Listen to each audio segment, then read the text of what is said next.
마음 쉼터에 오신 구독자 여러분, 반갑습니다. 오늘 들려드릴 새로운 이야기입니다. 내연녀의 유산 때문에 재벌 남편은 저를 6년간 감옥에 보냈습니다. 매달 면회를 왔지만 저는 거절했습니다. 출소하는 날, 남편은 최고급 아파트 열쇠를 건넸고 저는 차갑게 웃으며 한마디를 던졌습니다. 그 말을 들은 남편은 그 자리에서 얼어붙었습니다. 묵직한 쇠창살 대문이 마찰음을 내며 천천히 열리자 늦겨울의 잿빛 하늘이 모습을 드러냈습니다. 밖으로 나서자마자 강원도의 칼바람이 해지고 낡은 얇은 외투 속으로 파고 들어와 온몸을 떨게 만들었습니다. 6년, 생기 넘치던 20대 여성을 영혼 없는 그림자로 만들기에 충분히 긴 시간이었습니다. 숨을 깊게 들이마셨지만 사람들이 말하는 자유나 해방감 대신 축축한 곰팡이 냄새와 감옥 벽의 냉기만이 가슴을 무겁게 짓눌렀습니다. 번쩍이는 검은색 고급 세단 옆에서 저를 기다리고 있는 사람은 강태준이 아니었습니다. 영원한 사랑을 맹세하고는 제 손으로 저를 이곳에 밀어넣은 남편.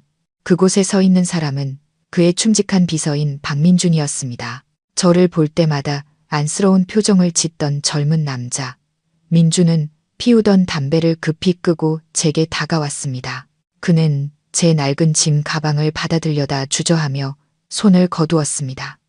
민준은 고개를 살짝 숙이고 어색할 정도로 공손하고 떨리는 목소리로 말했습니다. 사모님, 대표님께서 갑자기 회의가 잡혀서 직접 마중 나오지 못하셨습니다. 새로 마련된 거처로 모시라고 하셨습니다. 저는 대답하지 않았습니다. 늘 반복되는 회의라는 핑계에 비웃을 기력조차 없었죠. 그저 조용히 고개를 끄덕이고 차 뒷좌석에 올라탔습니다. 차 안은 따뜻하고 값비싼 향수 냄새로 가득했습니다. 너무나 낯선 향기에 속이 울렁거릴 지경이었습니다. 오는 내내 민주는 룸미러로 저를 힐끔거렸습니다. 그의 눈에는 연민과 호기심이 뒤섞여 있었습니다. 하지만 저는 창밖만 바라보았습니다.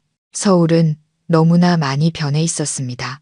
빽빽하게 솟은 고층 빌딩들, 쉴 새 없이 오가는 차들, 모든 것이 화려하고 낯설어서 마치 시간이 저만 버려두고 흘러간 듯한 기분이었습니다. 차는 상류층을 위한 황금의 땅이라 불리는 한강변의 한 최고급 주상복합 아파트 단지 앞에 멈춰 섰습니다. 민준이 재빨리 내려 차문을 열어주었고 저를 이끌고 화려한 로비를 지나 엘리베이터로 향했습니다. 저는 경비원과 주민들의 힐난하는 듯한 시선을 피하기 위해 헐렁하고 촌스러운 옷 속으로 몸을 움츠리며 고개를 푹 숙였습니다. 25층 아파트의 문이 열리자 널찍한 공간과 고급스러운 가구, 최신식 가전제품들이 눈에 들어왔습니다. 수입산 가죽 소파부터 값비싼 커브드 TV까지 모든 것이 호화로웠습니다. 민주는 제 짐 가방을 내려놓고는 양복 안주머니에서 두툼한 봉투와 반짝이는 열쇠 꾸러미를 꺼냈습니다. 그는 모든 것을 유리 테이블 위에 올려놓으며 머뭇거리며 말했습니다. 이건 한도 없는 블랙카드와 이 아파트 열쇠입니다. 대표님께서 사모님께 조금이나마 보상하고 싶다고 하셨습니다. 그 일은 아무리 생각해도 형이 너무 과했다고, 편안한 삶을 사셨으면 한다고 전하셨습니다. 저는 유리 테이블 위에 놓인 열쇠 꾸러미를 내려다보았습니다. 크리스털 샹들리에 조명 아래 반사되는 금속 빛이 눈을 아프게 찔렀습니다. 보상, 돈으로 양심의 가책을 덜겠다는 건가? 아니면 이 집으로 방금 출소한 저의 입을 막겠다는 건가? 저는 열쇠 꾸러미를 집어들었습니다. 차가운 금속의 감촉이 깡마른 손바닥으로 전해졌습니다. 저는 억울한 아내들이 흔히 그러하듯 소리치거나 민준의 얼굴에 열쇠를 던지지 않았습니다. 그저 고개를 들어 깊고 공허한 눈으로 그를 똑바로 쳐다보았습니다. 제 눈빛과 마주친 민주는 화들짝 놀라며 한 걸음 물러섰습니다. 그것은 극한의 상처를 입어 더 이상 분노조차 남지 않은 죽음의 빛만이 서려 있는 짐승의 눈빛이었습니다. 저는 마르고 갈라진 입술을 움직여 느리지만 또렷하게 한 글자, 한 글자 내뱉었습니다. 이건 강태준 대표에게 돌려주면서 내 말 똑똑히 전해줘요. 김서영은 감옥에서 죽었어. 죽은 사람에겐 집 같은 건 필요 없어. 민준의 얼굴이 새하얗게 질렸습니다. 그는 입을 벌려 무언가 말하려 했지만 마치 누가 목을 조르는 듯 아무 소리도 내지 못했습니다. 저는 그의 반응을 기다리지 않고 낡은 짐 가방을 챙겨 들고 뒤돌아 문을 나섰습니다. 호화로운 아파트 한가운데 멍하니 서 있는 민준을 남겨둔 채로 말입니다. 엘리베이터 문이 닫힐 때 저는 여전히 그 자리에 서서 극심한 충격과 혼란에 빠져 있는 그의 모습을 보았습니다. 저는 차가운 바람이 부는 한강변으로 걸어갔습니다. 겨울의 강물은 잿빛이었고 작은 파도가 돌둑에 부딪혀 부서졌습니다. 저는 그곳에 서 있었습니다. 칼바람이 몸을 파고들었지만 이미 오래전에 심장이 얼어붙어 더는 춥지 않았습니다. 저는 손을 펴 열쇠 꾸러미와 블랙카드를 마지막으로 한 번 본 뒤 힘껏 휘둘러 검고 깊은 강물 속으로 던져버렸습니다. 첨벙 하는 소리가 메마르게 울려 퍼지더니 이내 사라졌습니다. 마치 제 인생처럼 제 희망처럼 모든 것이 깊은 물속으로 가라앉아 버렸습니다. 저는 등을 돌려 바쁜 인파 속으로 섞여 들어갔습니다. 이 화려한 도시의 이름 없는 유령이 되어 나중에 알게 된 사실이지만 제가 차가운 강물 속으로 열쇠를 던져버린 그 순간 국내 굴지의 건설그룹 최고층 대표 이사실에서는 강태준이 여전히 전화를 기다리고 있었습니다.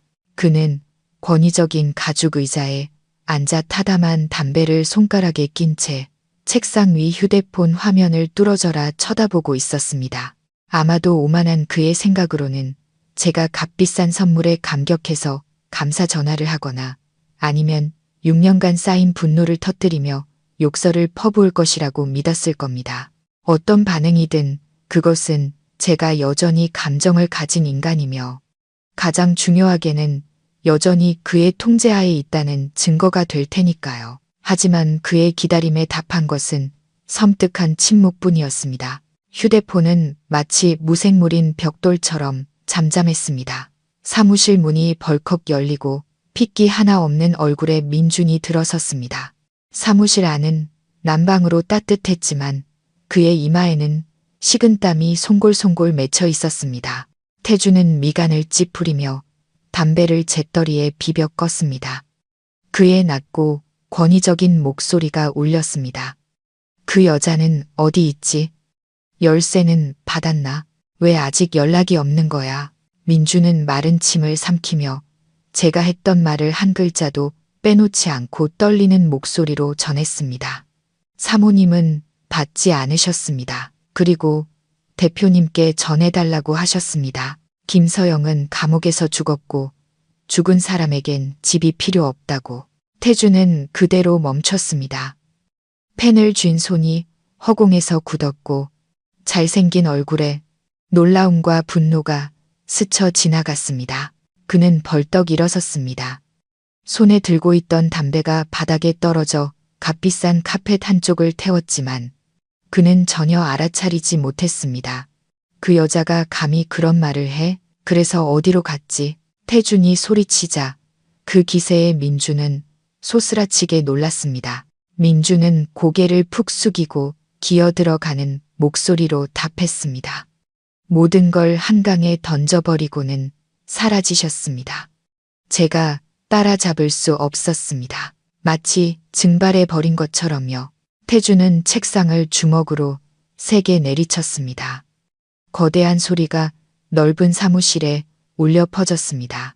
그는 한때 자신을 위해 청춘을 바칠 만큼 사랑했고 믿어달라고 무릎 꿇고 애원했던 여자가 이제 와서 이렇게 냉정하고 단호할 수 있다는 사실을 믿을 수 없었습니다. 성공한 남자의 자존심에 상처를 입은 태주는 즉시 부하들에게 저를 찾아내라고 명령했습니다. 하지만 저는 이미 거대한 인파 속에 휩쓸려 사라진 한 톨의 모래알처럼 아무런 흔적도 남기지 않았습니다. 저의 실종은 태준의 마음에 박힌 가시가 되어 그를 불안하게 만들기 시작했습니다. 그 자신도 이름 붙일 수 없는 모호한 불안감이었습니다. 그는 제가 교도소에서 보낸 마지막 2년 동안, 즉 그가 면회 금지를 당해 저와 완전히 연락이 끊겼던 기간 동안 무슨 일이 있었는지 다시 조사하기 시작했습니다. 며칠 후 두툼한 병원 기록 서류, 뭉치가 태준의 책상 위에 놓였습니다. 그 안에 담긴 건조한 글자들은 마치 칼날처럼 그의 심장을 도려냈습니다. 태준은 떨리는 손으로 한 장 한 장 넘겼습니다. 그는 2년 전 제가 손목을 그어 자살을 시도했던 것이 단지 제가 너무 약하고 사랑에 매달려 죽음으로 그의 동정을 얻으려 한 것이라고 생각했습니다. 하지만 서류에 드러난 적나라한 진실은 그가 상상했던 것보다 수천 배는 더 잔혹했습니다. 알고 보니 저는 사랑 때문에 죽으려 한 것이 아니었습니다. 저는 교도소 목욕탕에서 여자 재소자 무리에게 집단 폭행을 당했습니다.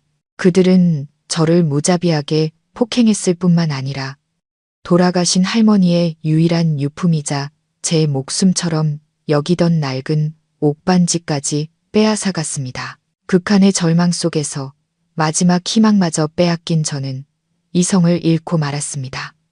저는 야생 짐승처럼 그들에게 달려들어 물어뜯었습니다. 주동자의 귀를 물고 늘어져 피투성이 살점을 뜯어냈습니다. 그 끔찍한 싸움으로 인해 저는 한 달 동안 빛 한 점, 사람 소리 하나 없는 독방에 갇히는 징계를 받았습니다. 오직 어둠과 고독만이 저를 감쌌습니다. 바로 그 지옥 같은 시간 속에서 제 정신은 완전히 무너져 내렸습니다. 저는 극심한 우울증과 외상 후 스트레스 장애를 겪으며 점차 언어 능력까지 잃어갔습니다. 태준은 서류 뭉치를 떨어뜨렸습니다. 그는 의자에 털썩 주저앉아 허공을 멍하니 바라보았습니다. 6년 만에 처음으로 그는 온몸의 세포 하나하나에 스며드는 공포를 느꼈습니다.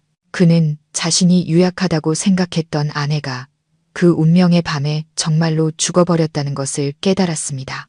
돌아온 것은 영혼이 텅 빈 껍데기뿐이었습니다. 결코 치유될 수 없는 마음의 상처를 짊어진 채로, 그리고 이 모든 비극을 초래한 사람은 다름 아닌 바로 그 자신이었습니다. 내연녀의 거짓말을 믿고 저를 호랑이 굴로 밀어넣은 장본인 태준은 머리를 감싸 쥐었습니다. 화려하고 차가운 사무실 안에서 그의 깊은 한숨 소리는 제 손으로 망가뜨린 인연에 대한 비통한 울음처럼 무겁게 울려 퍼졌습니다. 제가 차가운 강물에 열쇠를 던진 지 6개월이 흘렀습니다. 제 인생은 바람에 흩날리는 마른 잎사귀처럼 이 도시의 가장 어두운 구석으로 흘러들어갔습니다. 저는 진짜 이름을 쓰지도 신분증이 필요한 일은 아무것도 하지 못했습니다. 태준이 저를 찾아낼지도 모른다는 공포가 유령처럼 항상 저를 따라다녔기 때문입니다. 저는 곰팡내 나는 쪽방촌에 숨어 살았습니다. 낮에는 폐지를 줍고 밤에는 건설 현장이나 사무실 건물에서 임시 자벽부로 일했습니다. 누가 시키는 일이든 라면이라도 사 먹을 돈만 벌 수 있다면 마다하지 않았습니다. 오늘은 막 골조 공사가 끝난 신축 오피스 빌딩의 청소 일을 맡았습니다. 곧 발주처에서 현장 시찰을 나온다는 말에 현장 소장은 우리에게 중앙 로비를 깨끗이 청소하라고 닥달했습니다. 저는 석회 가루로 얼룩진 헐렁한 작업복을 입고 푹 눌러 쓴 모자로 땜한 얼굴과 남자처럼 짧게 자른 머리를 반쯤 가렸습니다. 고압 세척기를 손에 들고 바닥 타일에 단단히 달라붙은 흙먼지를 꼼꼼히 씻어냈습니다. 귓가에 윙윙거리는 펌프 소음 덕분에 뱃속에서 요동치는 굶주림을 잠시 잊을 수 있었습니다. 한창 일에 몰두하고 있는데 갑자기 구두 소리가 타일 바닥에 또각또각 울리며 점점 가까워졌습니다. 그 뒤를 따르는 여러 사람의 웅성거리는 소리도 들렸습니다. 저는 반사적으로 몸을 옆으로 피하며 그들이 지나가길 기다렸다가 일을 계속할 생각으로 고개를 숙였습니다. 그런데 그 번쩍이는 구두가 제 세척기 노즐 바로 앞에 멈춰 섰습니다. 저는 슬쩍 고개를 들어 위를 쳐다보았습니다. 눈에 들어온 것은 칼같이 다려진 고급스러운 바지였습니다. 저 같은 사람은 평생 멀리서 바라보기만 할 수 있는 부와 권력의 상징이었죠. 어이, 거기. 사장님 지나가시게 길 좀 비켜. 현장 관리인이 소리쳤지만 제가 움직이기도 전에 심장이 멎칠 듯 익숙한 낮고 굵은 목소리가 들려왔습니다. 잠깐, 그 남자는 한 걸음 다가와 몸을 숙였습니다. 그는 모자챙 아래 얼룩진 제 얼굴을 확인하려는 듯 했습니다. 저는 온몸을 떨며 공포에 휩싸였습니다. 뒤돌아 도망치고 싶었지만 두 발이 축축한 바닥에 뿌리 내린 듯 꼼짝도 하지 않았습니다. 강태준. 여전히 그는 오만한 대표이사다운 잘생기고 세련된 모습이었습니다. 하지만 지금 저를 보는 그의 눈빛은 경악과 불신으로 가득 차 있었습니다. 그는 감정에 북받쳐 갈라진 목소리로 간신히 내뱉었습니다. 서영 씨, 맞죠? 저는 피가 나도록 입술을 깨물며 목구멍까지 차오르는 울음을 삼키려 애썼습니다. 저는 미친 듯이 고개를 저으며 뒷걸음질쳐 도망치려 했지만 태준이 더 빨랐습니다. 그는 달려들어 뼈만 앙상하게 남은 제 손목을 단단히 붙잡았습니다. 그의 손은 따뜻했지만 지금 저에게는 과거 교도소에서 붙잡히고 신문당하던 고통스러운 기억을 되살리는 뜨겁게 달군 쇠집게나 다름없었습니다. 태준은 공사장의 바람소리 사이로 갈라진 목소리로 외쳤습니다. 나를 아주 제대로 피했군. 당신 꼴 좀 봐. 이게 사람 사는 모습이야. 어쩌다 이 지경까지 된 거야? 그의 손길, 그의 숨결, 모든 것이 오랫동안 억눌려 왔던 제 안의 화약고에 불을 붙였습니다. 극한의 공포는 순식간에 막다른 길에 몰린 짐승의 광기 어린 저항으로 변했습니다. 저는 아무 말도 하지 않았습니다. 해명하지도 애원하지도 않았습니다.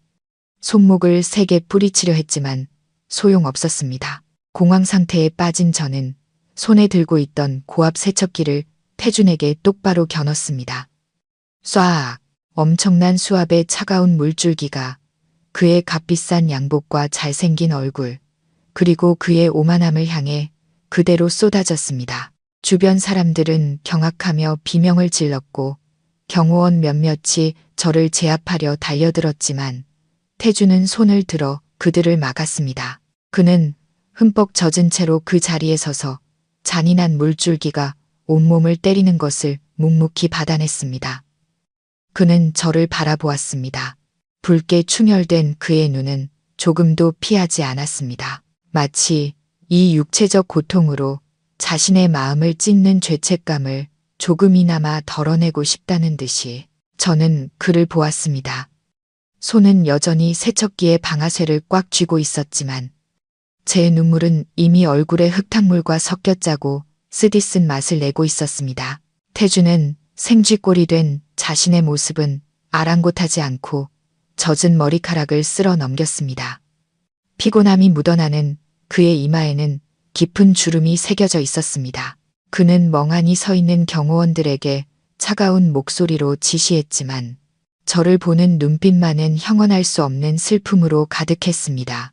저 여자 차에 태워서 사무실로 데려가. 저는 소리치며 발버둥 쳤지만 병약한 여자의 힘으로 거구의 경호원 2명을 당해낼 수는 없었습니다. 그들은 저를 쓰레기 포대처럼 질질 끌고 가 대기하고 있던 고급 세단에 밀어 넣었습니다. 밀폐된 공간 안에서 가죽 시트 냄새와 제 몸에서 나는 곰팡내가 뒤섞여 기이한 악취를 풍겼고 저는 좌석 구석에서 더욱 몸을 웅크렸습니다. 대표이사실에 도착한 태준은 옷을 갈아입지도 않고 제게 깨끗한 수건을 던져주었습니다. 그는 맞은편 의자에 앉았습니다. 그의 옷에서 떨어진 물이 번쩍이는 바닥에 뚝뚝 떨어졌지만 그는 신경 쓰지 않는 듯 했습니다. 그는 탐색과 무력감이 뒤섞인 눈빛으로 저를 보더니 두툼한 서류 뭉치를 제 쪽으로 밀었습니다. 서류 표지에 인쇄된 생태 휴양 리조트 개발 계획이라는 글자와 함께 외곽 지역의 익숙한 지도가 눈에 들어왔습니다. 저는 깜짝 놀라 심장이 거세게 뛰기 시작했습니다. 그곳은 제 고향 마을의 공동묘지로 할머니가 잠들어 계신 곳이었습니다. 저는 경계심과 두려움 가득한 눈으로 태준을 쳐다보았습니다.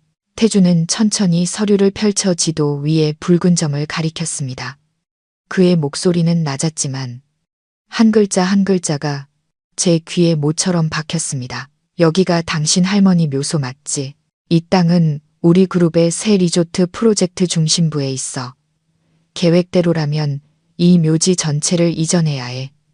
저는 온몸을 떨며 낡은 옷자락을 꽉 쥐었습니다. 할머니는 제 유일한 가족이자 삶의 이유, 제 세상의 전부였습니다.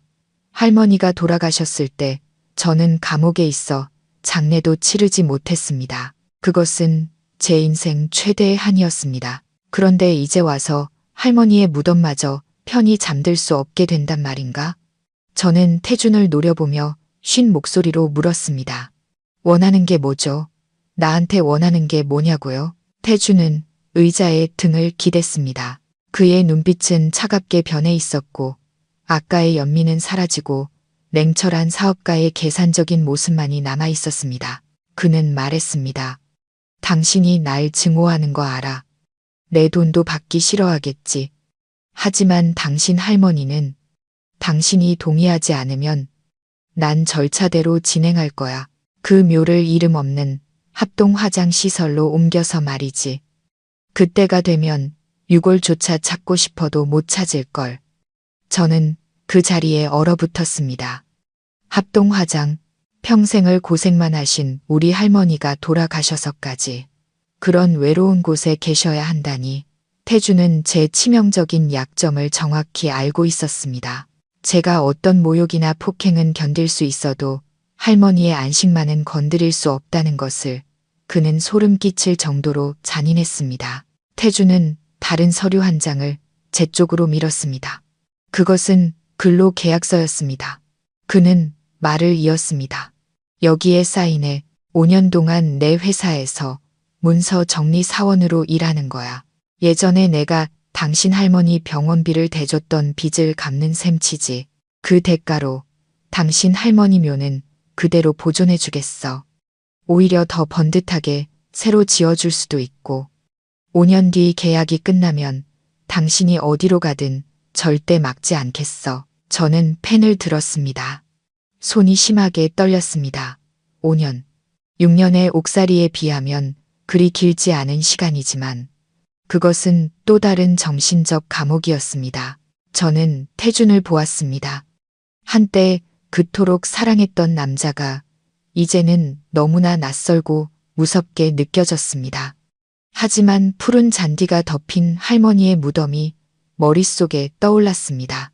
저는 굴복할 수밖에 없었습니다. 저는 이를 악물고 계약서에 제 이름을 서명했습니다. 마치 두 번째로 악마에게 영혼을 파는 기분이었습니다. 돈 때문이 아니라 돌아가신 분의 평안을 위해서. 태준은 계약서를 집어들었습니다. 그의 입가에 옅은 미소가 번졌지만 그 눈빛 깊은 곳에서는 억눌린 고통이 스쳐 지나가는 것을 보았습니다. 그는 말했습니다. 좋아. 내일부터는 내 별장으로 와서 지내. 이상한 생각은 말고 그냥 일이 편하도록 그러는 거니까. 태준의 별장은 작은 언덕 위에 외따로 떨어져 있었습니다. 주변은 울창한 고목들로 둘러싸여 있어 으스스할 정도로 고요하고 쓸쓸한 분위기를 자아냈습니다. 민준이 저를 그곳으로 데려온 것은 해질녘이었습니다.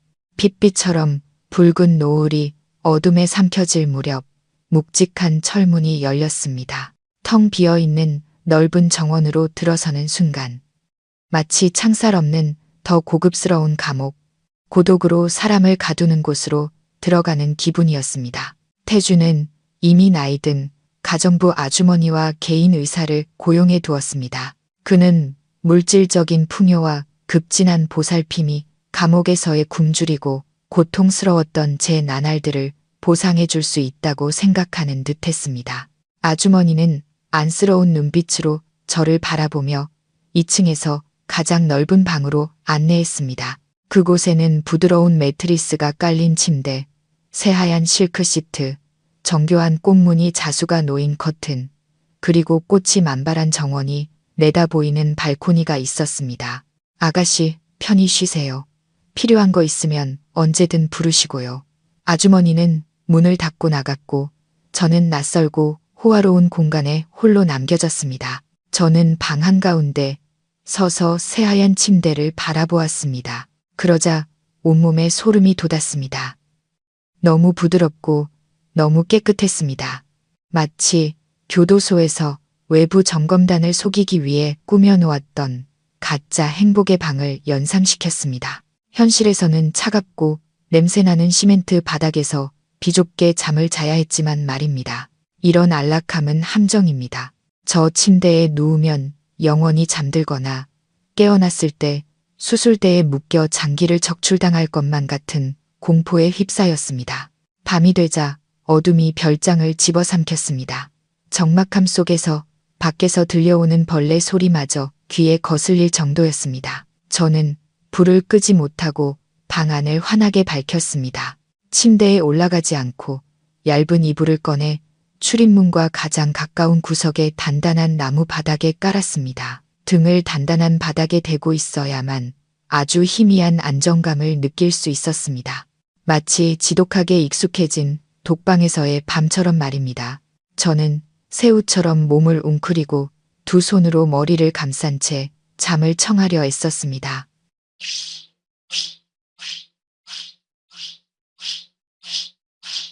하지만 눈을 감기만 하면 끔찍한 악몽이 덮쳐왔습니다. 여자 재소자들에게 둘러싸여 맞는 꿈, 피가 낭자한 꿈, 할머니의 옷반지가 산산조각 나는 꿈을 꾸었습니다. 소리쳐도 아무도 듣지 못했고 태주는 저를 차갑게 바라보다 등을 돌리고 떠나버렸습니다. 저는 소스라치게 놀라 잠에서 깼습니다. 온몸은 땀으로 흠뻑 젖었고 심장은 터질 듯이 뛰었습니다. 저는 벌떡 일어나 벽 구석에 몸을 웅크린 채 의미 없는 말을 중얼거렸습니다. 눈물은 걷잡을 수 없이 흘러내렸습니다. 밖에서는 태준이 자신의 방 발코니에 조용히 서 있었습니다. 그의 손에 들린 담배가 어둠 속에서 깜박였습니다.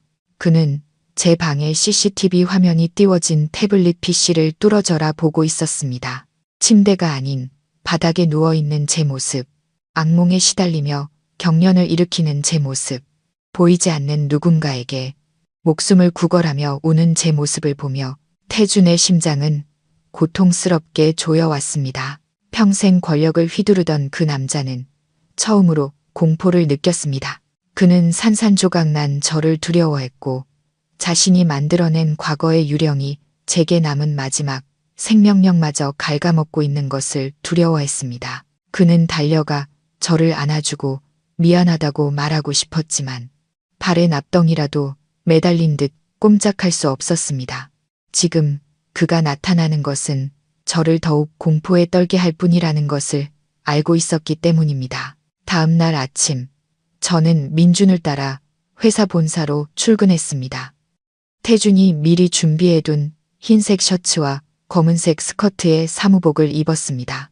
하지만 앙상한 제 몸 위에서 옷은 마치 옷걸이에 걸린 것처럼 헐렁했습니다. 저는 로비로 들어서며 수십 개의 시선이 제게 쏠리는 것을 느꼈습니다.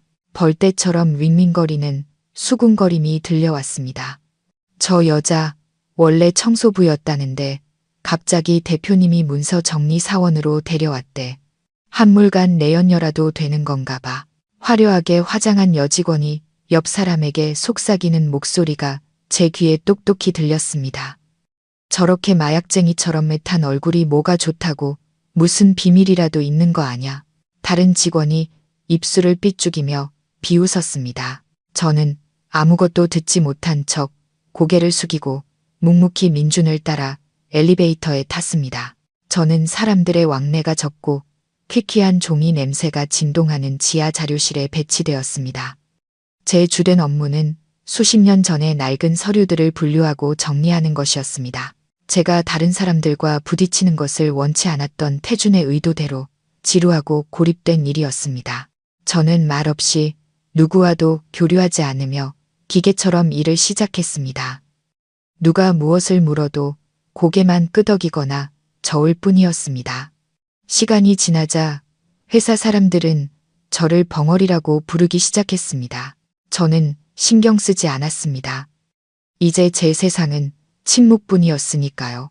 태주는 부서장에게 저에게 힘든 일을 시키지 말고 라벨을 붙이거나 자료를 입력하는 가벼운 일만 맡기라고 지시했습니다.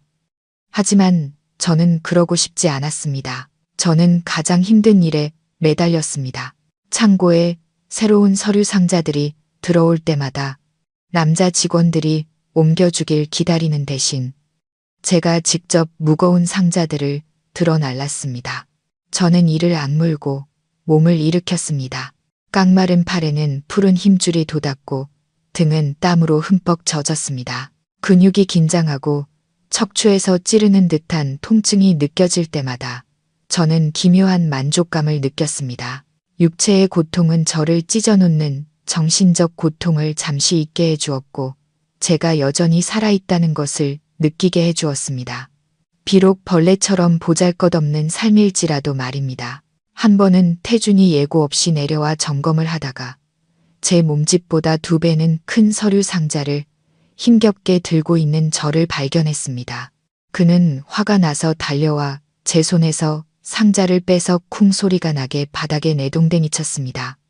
그는 분노로 얼굴이 붉어진 채 소리쳤습니다. 지금 뭐 하는 짓이야? 내가 당신을 막노동시키려고 고용한 줄 알아? 왜 내 말을 안 듣는 거냐고. 저는 거친 숨을 몰아쉬며 서 있었습니다. 땀으로 젖은 머리카락이 이마에 달라붙어 있었습니다. 저는 그를 쳐다보았습니다. 두려움도 원망도 없는 이상할 정도로 평온한 눈빛으로. 저는 주머니에서 작은 메모지를 꺼내 급히 몇 자 적어 그에게 건넸습니다. 나는 빚을 갚는 중이에요. 동정하지 마세요. 당신의 동정은 구역질 나니까. 태주는 메모지를 받아들었습니다. 그의 손이 심하게 떨렸습니다. 그는 저를 노려보았습니다. 마치 저를 산채로 잡아먹을 듯한 눈빛이었지만 이내 무력하게 2팔을 늘어뜨렸습니다. 그는 제가 스스로를 잔인하게 대함으로써 그와 제 자신 모두를 벌하고 있다는 것을 깨달았습니다. 그는 등을 돌려 떠났습니다. 복도를 울리는 그의 발걸음 소리는 무겁고 고통스러웠습니다. 저는 차가운 창고에 홀로 남아 다시 허리를 굽혀 서류 상자를 들고 섬뜩한 침묵 속으로 묵묵히 걸어 들어갔습니다. 지하 자료실에서의 나날은 숨막히는 정적 속에서 흘러갔습니다. 저는 먼지 쌓인 서류장들 사이에 숨어 지내며 위층의 화려하고 잔인한 세상과 영원히 동떨어진 투명 인간으로 살아갈 줄 알았습니다. 하지만 그 거짓된 평화는 오래가지 못했습니다. 장대비가 쏟아지던 어느 날 오후 자료실 문이 갑자기 벌컥 열리며 도도하고 도전적인 하이힐 소리가 바닥에 울려 퍼졌습니다. 들어온 사람은 태준의 약혼 여인 최유라였습니다. 저는 신문 기사에서 그녀를 본 적이 있었습니다. 유력 정치인의 애지중지하는 딸로 아름답고 세련되며 기품이 넘쳤습니다. 유라는 몸에 꼭 맞는 크림색 명품 원피스를 입고 어깨에는 모피 코트를 걸치고 있었습니다. 진한 향수 냄새가 코를 찔렀고 익숙했던 퀴퀴한 종이 냄새를 압도했습니다. 그녀는 마치 미운 오리떼 속에 백조처럼 눈부시게 서서 초라한 방안을 날카로운 눈으로 훑어보다가 제게 시선을 고정했습니다. 저는 바닥에 주저앉아 서류를 분류하고 있었고 손은 잉크 먼지로 더러워져 있었습니다. 유라를 보고도 저는 고개만 살짝 들었다가 다시 하던 일에 집중했습니다. 마치 그녀가 없는 사람인 것처럼 저의 무관심이 유라의 심기를 건드린 듯 했습니다. 그녀는 가까이 다가왔습니다. 바닥을 치는 구두굽 소리가 마치 망치로 고막을 때리는 것처럼 날카로웠습니다. 유라는 제 앞에 우뚝 서서 그녀의 그림자가 저를 뒤덮었습니다. 그녀는 꿀처럼 달콤하지만 비아냥거림이 가득한 목소리로 말했습니다. 강 대표님이 특별한 직원을 새로 뽑았다고 들었는데 당신이었군요. 서영 씨, 오랜만이네요. 꿀이 말이 아니네요. 저는 여전히 침묵했습니다. 손은 여전히 빠르게 종이를 정리하고 있었습니다. 교도소에서 저는 뼈저리게 배운 교훈이 있었습니다. 침묵은 최고의 방패라는 것. 상대가 반응하지 않으면 괴롭히는 자는 흥미를 잃게 마련입니다. 하지만 유라는 교도소의 그 거친 여자들과는 달랐습니다. 그녀는 훨씬 더 교활하고 오만했습니다. 제가 대답하지 않자 유라는 비웃었습니다. 그녀는 손에 들고 있던 뜨거운 커피잔을 일부러 놓치는 척했습니다. 어머, 유라는 가식적인 비명을 질렀습니다. 뜨거운 갈색 액체가 제 앙상한 팔 위로 쏟아졌고 오래된 흉터 위로 스며들어 소금을 뿌린 듯 따끔거렸습니다. 저는 반사적으로 움찔하며 손을 뺐지만 단 한마디의 비명도 지르지 않았습니다. 저는 고개를 들어 유라를 보았습니다. 공허하고 텅 빈 눈으로. 유라는 입꼬리를 올리며 휴지로 손을 닦았습니다. 경멸이 가득한 목소리였습니다. 어머, 미안해요. 바닥이 너무 더러워서 미끄러졌네. 근데 그 두꺼운 피부는 데이지도 않겠죠. 감방까지 다녀온 사람들은 낚아죽이 소가죽보다 두꺼우니까. 저는 말없이 일어났습니다. 방구석에 있던 낡은 걸레를 가져왔습니다. 저는 무릎을 꿇고 바닥에 쏟아진 커피 자국을 천천히 닦았습니다. 그녀가 비키지 않자 그녀의 비싼 구두 위까지 닦았습니다. 저의 행동, 그 무감각할 정도의 순종에 유라는 당황했습니다. 그녀는 제가 울거나 대들거나 최소한 화를 내기를 기대했을 겁니다. 하지만 아니었습니다. 저는 그녀를 공기처럼 무의미한 먼지처럼 취급했습니다. 저의 침묵은 그 어떤 욕설보다도 날카로운 무기가 되어 유라의 높은 자존심을 짓밟았습니다.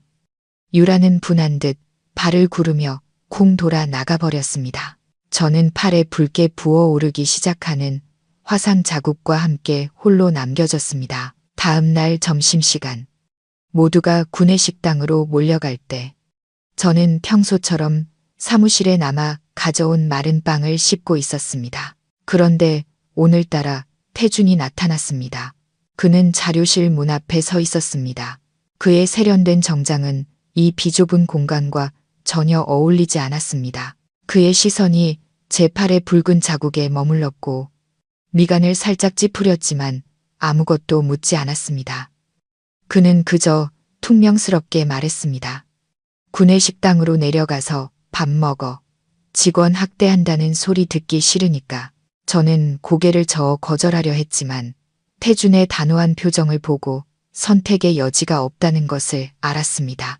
저는 최대한 거리를 둔 채 그의 뒤를 묵묵히 따라갔습니다. 회사의 구내식당은 시끄럽고 활기찼습니다. 진한 음식 냄새의 위가 뒤틀리기 시작했습니다. 태준은 구석진 자리를 골랐습니다. 그는 제게 고기와 생선이 가득한 식판과 특히 김이 모락모락 나는 돼지고기 김치찌개를 가져다 주었습니다. 먹어. 태준이 제 쪽으로 식판을 밀었습니다. 명령조였지만 어딘가 기대하는 듯한 느낌도 있었습니다. 너무 말랐어. 기운 차리게 좀 먹어도. 저는 기름진 김치찌개를 보았습니다. 푹 익은 돼지고기 덩어리들이 붉은 국물 위에 둥둥 떠 있었습니다. 진한 돼지고기 냄새가 코를 찔렀고 교도소에서 억지로 묻어두었던 가장 끔찍한 기억을 되살렸습니다. 저는 동료 재소자들에게 설거지물과 화장실 오물이 섞인 잔반을 강제로 먹어야 했던 적이 있었습니다. 그들은 그것을 특식이라고 부르며 맞기 싫으면 다 먹으라고 강요했습니다. 그 시큼하고 역겨운 냄새는 꿈속에서까지 저를 괴롭혔고 제 몸은 기름진 고기 음식에 대해 자연적인 거부 반응을 일으키게 되었습니다. 저는 입을 막았습니다. 메스커움이 목구멍까지 차올랐습니다. 얼굴은 새파랗게 질리고 식은땀이 비 오듯 흘렀습니다. 저는 미친 듯이 고개를 저으며 시판을 멀리 밀어냈습니다.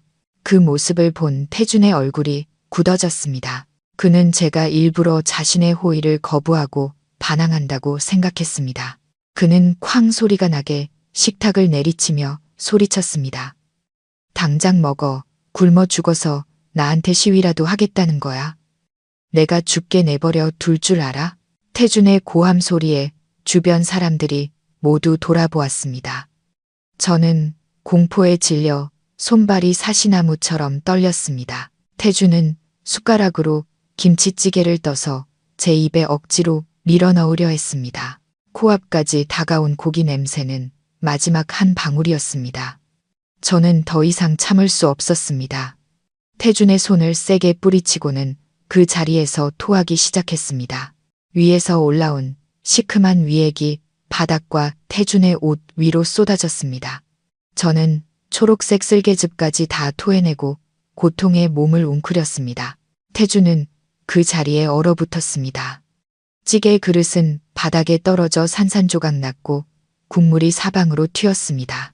민준이 급히 달려와 의사가 경고했던 제 섭식 장애에 대해 태준의 귓가에 속삭였습니다. 태준의 얼굴빛이 변했습니다. 분노는 경악으로 그리고 이내 극한의 후회로 바뀌었습니다. 그는 저를 부축하려 손을 뻗으며 떨리는 목소리로 말했습니다. 미안해, 난 몰랐어. 저는 그의 손을 뿌리쳤습니다. 비틀거리며 일어나 소매자락으로 입가에 침을 닦았습니다. 저는 붉게 충혈된 눈으로 지치고 환멸에 찬 표정으로 그를 보았습니다. 저는 바람이 낡은 문틈을 스치는 소리처럼 쉰 목소리로 간신히 말했습니다. 누구 보라고 연기하는 거예요? 당신의 친절이 교도소의 매질보다 더 무서워요. 그 말을 남기고 저는 비틀거리며 걸어 나갔습니다. 엉망진창이 된 자리와 사람들의 호기심 어린 시선, 그리고 양심의 가책이라는 섬뜩한 침묵 속에 태준을 홀로 남겨둔 채로 제가 강태준의 회사에 다시 출근했다는 소식은 그의 어머니 귀에 금방 들어갔습니다. 아마도 약혼녀 유라가 말했거나 회사 내 걸어 다니는 CCTV들이 퍼뜨렸을 겁니다. 과거 날카롭고 무서웠던 도시 여성 태준의 어머니는 다음날 아침 회사로 득달같이 달려왔습니다.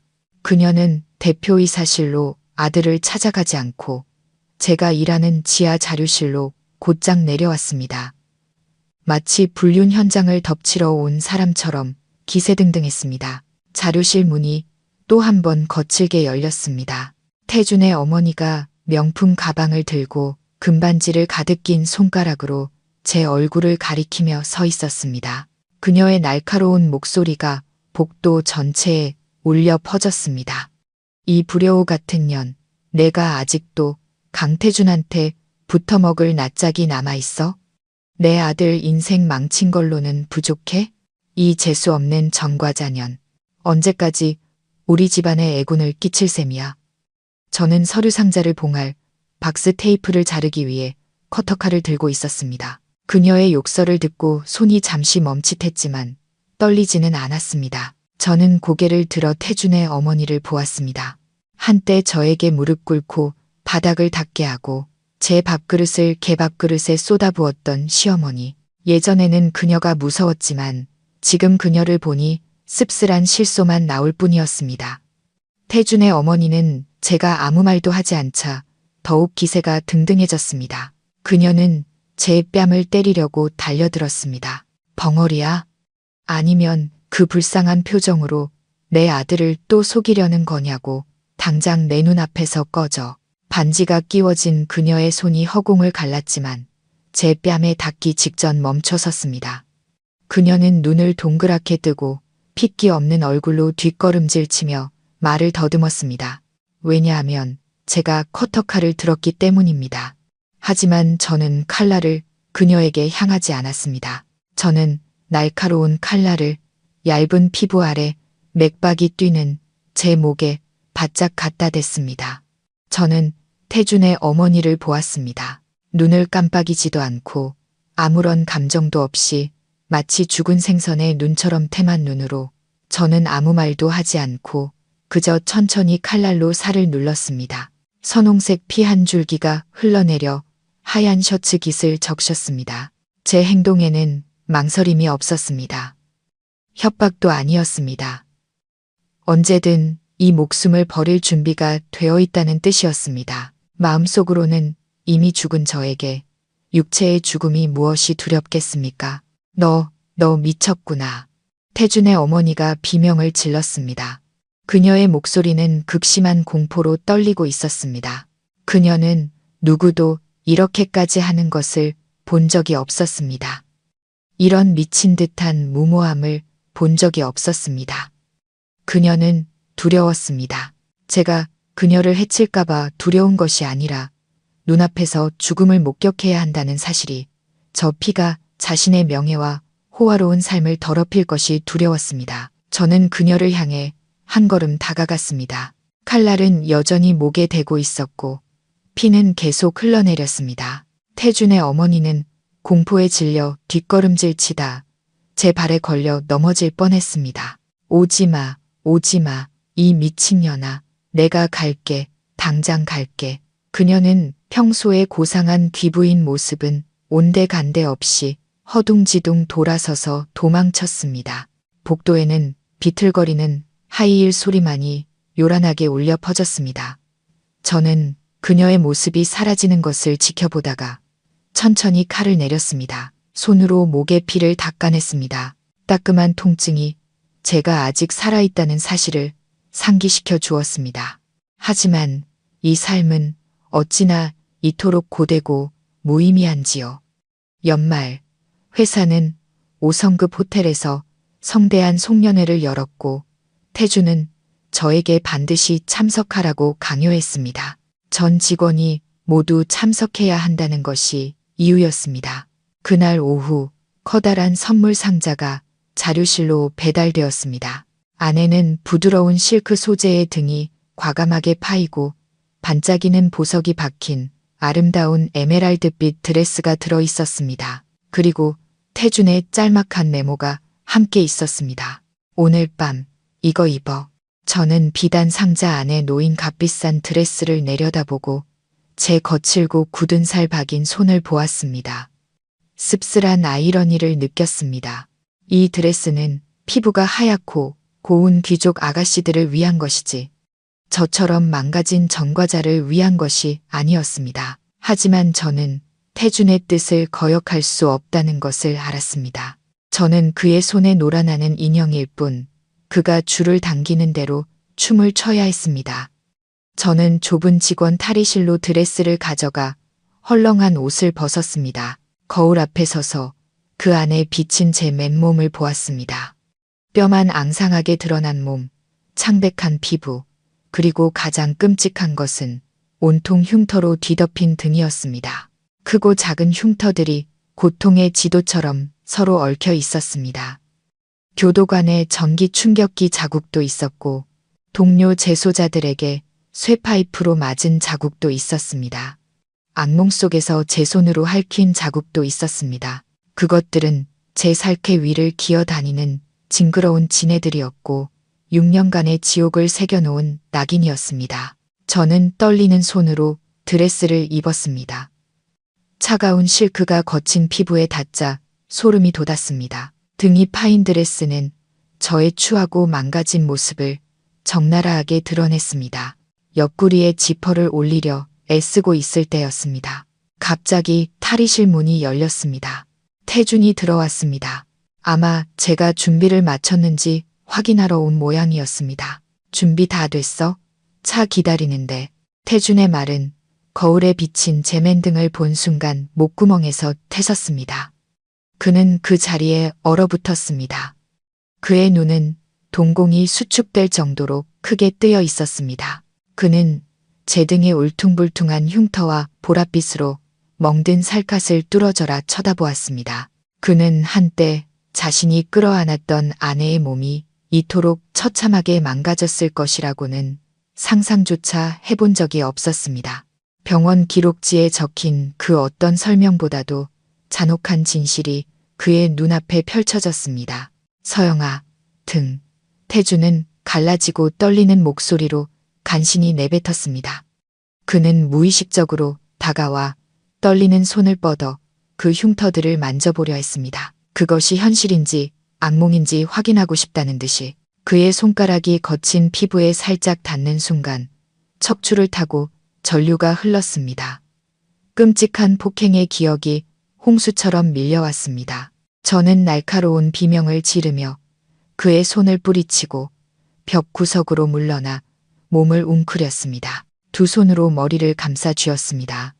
때리지 마세요. 때리지 마세요. 옥반지 드렸잖아요. 다 드렸다고요. 제발 때리지 마세요. 저는 눈물을 쏟아내며 소리쳤습니다. 온몸이 사시나무처럼 떨렸습니다. 지금 제 눈에 보이는 것은 태준이 아니라 쇠파이프를 휘두르던 여자 재소자들의 흉악한 얼굴이었습니다. 태준은 그 자리에 못 박힌 듯 서 있었습니다. 그의 손은 허공에서 텅 비고 차갑게 멈춰 있었습니다. 그는 상처 입은 짐승처럼 목숨을 구걸하는 저를 보았습니다. 그의 심장은 누군가에 의해 산산조각 난 듯했습니다. 내가 무슨 짓을 한 거지? 내가 사랑하는 여자를 어떤 지옥으로 밀어 넣은 거지? 따뜻한 노란 조명이 가득한 탈의실은 순식간에 그 어느 때보다 차갑고 비참한 공간으로 변했습니다. 탈의실에서의 공황 발작 이후 저는 결국 연회장으로 끌려 나와야 했습니다. 태주는 저를 돌려보내지 않았습니다. 지금 저를 혼자 두면 무슨 어리석은 짓을 할지 모른다고 생각한 것 같았습니다. 저는 커다란 기둥 뒤에 몸을 숨겼습니다. 등이 파인 값비싼 드레스는 이제 제 망가진 육신을 옥죄는 수혜처럼 느껴졌습니다. 화려한 샹들리의 조명, 쨍그랑거리는 술잔 소리, 상류층의 웃음소리. 이 모든 것이 저를 어지럽고 메스껍게 만들었습니다. 이 세계는 제 것이 아니었습니다. 저는 빗속으로 끌려 나온 발가벗겨지고 더러운 시궁쥐일 뿐이었습니다. 사람들의 시선을 피해 화장실로 숨으려던 바로 그때 등골이 서늘해질 만큼 익숙하고 날카로운 목소리가 들렸습니다. 어머, 이게 누구야?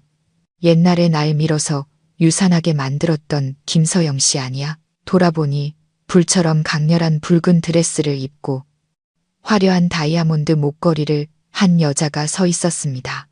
오수진이었습니다. 6년 만에 만난 그녀는 더욱 교활하고 농염해 보였습니다. 지금은 태준의 회사와 거래하는 큰 회사의 사모님이 되었다고 들었습니다. 수진은 제 머리부터 발끝까지 훑어보았습니다.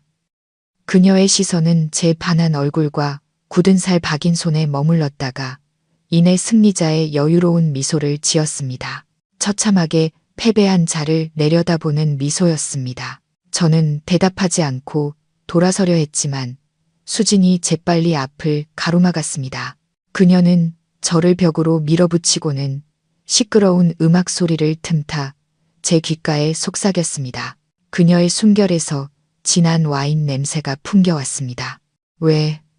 나 보니까 놀랐어. 아니면 6년 동안 억울하게 옥살이한 게 후회돼. 저는 고개를 들어 수진을 보았습니다. 제 눈은 공허하고 텅 비어 있었습니다. 그 모습에 수진은 더욱 흥미를 느낀 듯 했습니다. 그녀는 더 가까이 다가와 뱀의 독처럼 가볍지만 잔인한 목소리로 말했습니다. 비밀 하나 알려줄까? 6년 전 난 임신한 적 없어. 그날 흘러나온 피는 시장에서 사온 돼지피를 치마 주머니에 숨겨뒀던 것뿐이야. 제 귀가 먹먹해졌습니다. 주변의 모든 소리가 사라지고 오직 수진의 낄낄거리는 웃음소리만이 머릿속에 울려 퍼졌습니다. 돼지피, 고작 값싼 돼지피 한 봉지 때문에 제 6년의 청춘과 할머니, 그리고 인간으로서의 존엄성까지 모두 잃어버렸단 말인가. 저는 수진을 보았습니다. 그녀의 아름다운 얼굴은 아기로 뒤틀려 있었습니다. 가슴에 치명적인 칼을 맞은 것처럼 숨이 막혔습니다. 저는 수진의 예상과는 달리 그녀에게 달려들지도 소리치며 욕을 하지도 않았습니다. 제 머릿속은 독방에서의 밤들, 억울하게 맞았던 매질, 그리고 할머니의 외로운 무덤만이 가득했습니다. 너무나 큰 고통은 분노를 밖으로 표출하지 못하고 칼끝을 제 자신에게로 돌리게 했습니다. 저는 이 거짓된 세상과 제 자신의 어리석음이 역겨웠습니다. 저는 비틀거리며 뒤로 물러나다 세면대에 부딪혔습니다. 커다란 거울에 유령처럼 창백한 제 얼굴이 비쳤습니다. 저의 이상한 행동에 수지는 움찔하며 한 걸음 물러섰습니다. 갑자기 저는 두 손을 들어 날카로운 손톱으로 제 얼굴과 목을 미친 듯이 핥히기 시작했습니다. 이 더러운 살가죽을 찢어버리고 싶었습니다. 피가 터져 나와 옅은 화장과 뒤섞였습니다. 아프지 않았습니다. 오직 광적인 해방감만이 느껴졌습니다. 악, 이 미친년. 수지는 경악하며 소리치고는 밖으로 도망쳤습니다. 저는 상관하지 않았습니다. 저는 눈앞의 거울에 머리를 세게 박았습니다. 쨍그랑. 유리가 산산조각나며 날카로운 파편들이 제 이마를 베었습니다. 피가 눈으로 흘러내려 시야를 붉게 물들였습니다. 화장실 문이 부서지듯 열리고 태준이 뛰어들어왔습니다. 그는 물과 피로 흥건한 바닥에 주저앉아 피투성이가 된 얼굴로 유리 조각을 쥐고 손목을 그으려 하는 저를 보고 그 자리에 얼어붙었습니다. 그는 유리 조각이 신발과 손을 찌르는 것도 아랑곳하지 않고 달려와 저를 꽉 끌어안았습니다. 그의 목소리는 공포로 갈라져 있었습니다. 서영아, 멈춰. 지금 뭐 하는 거야?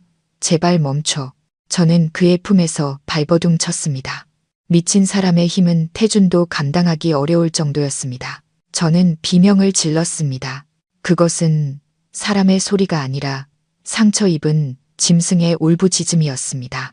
저는 사람 안 밀었어요. 그 여자 안 밀었다고요.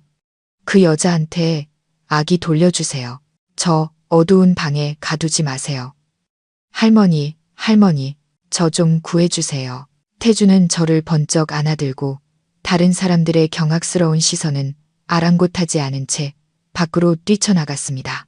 제 피가 그의 하얀 셔츠를 뜨겁고 비릿하게 적셨습니다. 정신이 혼미한 상태에서도 저는 태준의 옷을 꽉 붙잡았습니다. 손톱이 그의 살을 깊이 파고들었고 눈은 흰자위만 보일 정도로 뒤집혔습니다. 태준은 달리면서 울었습니다.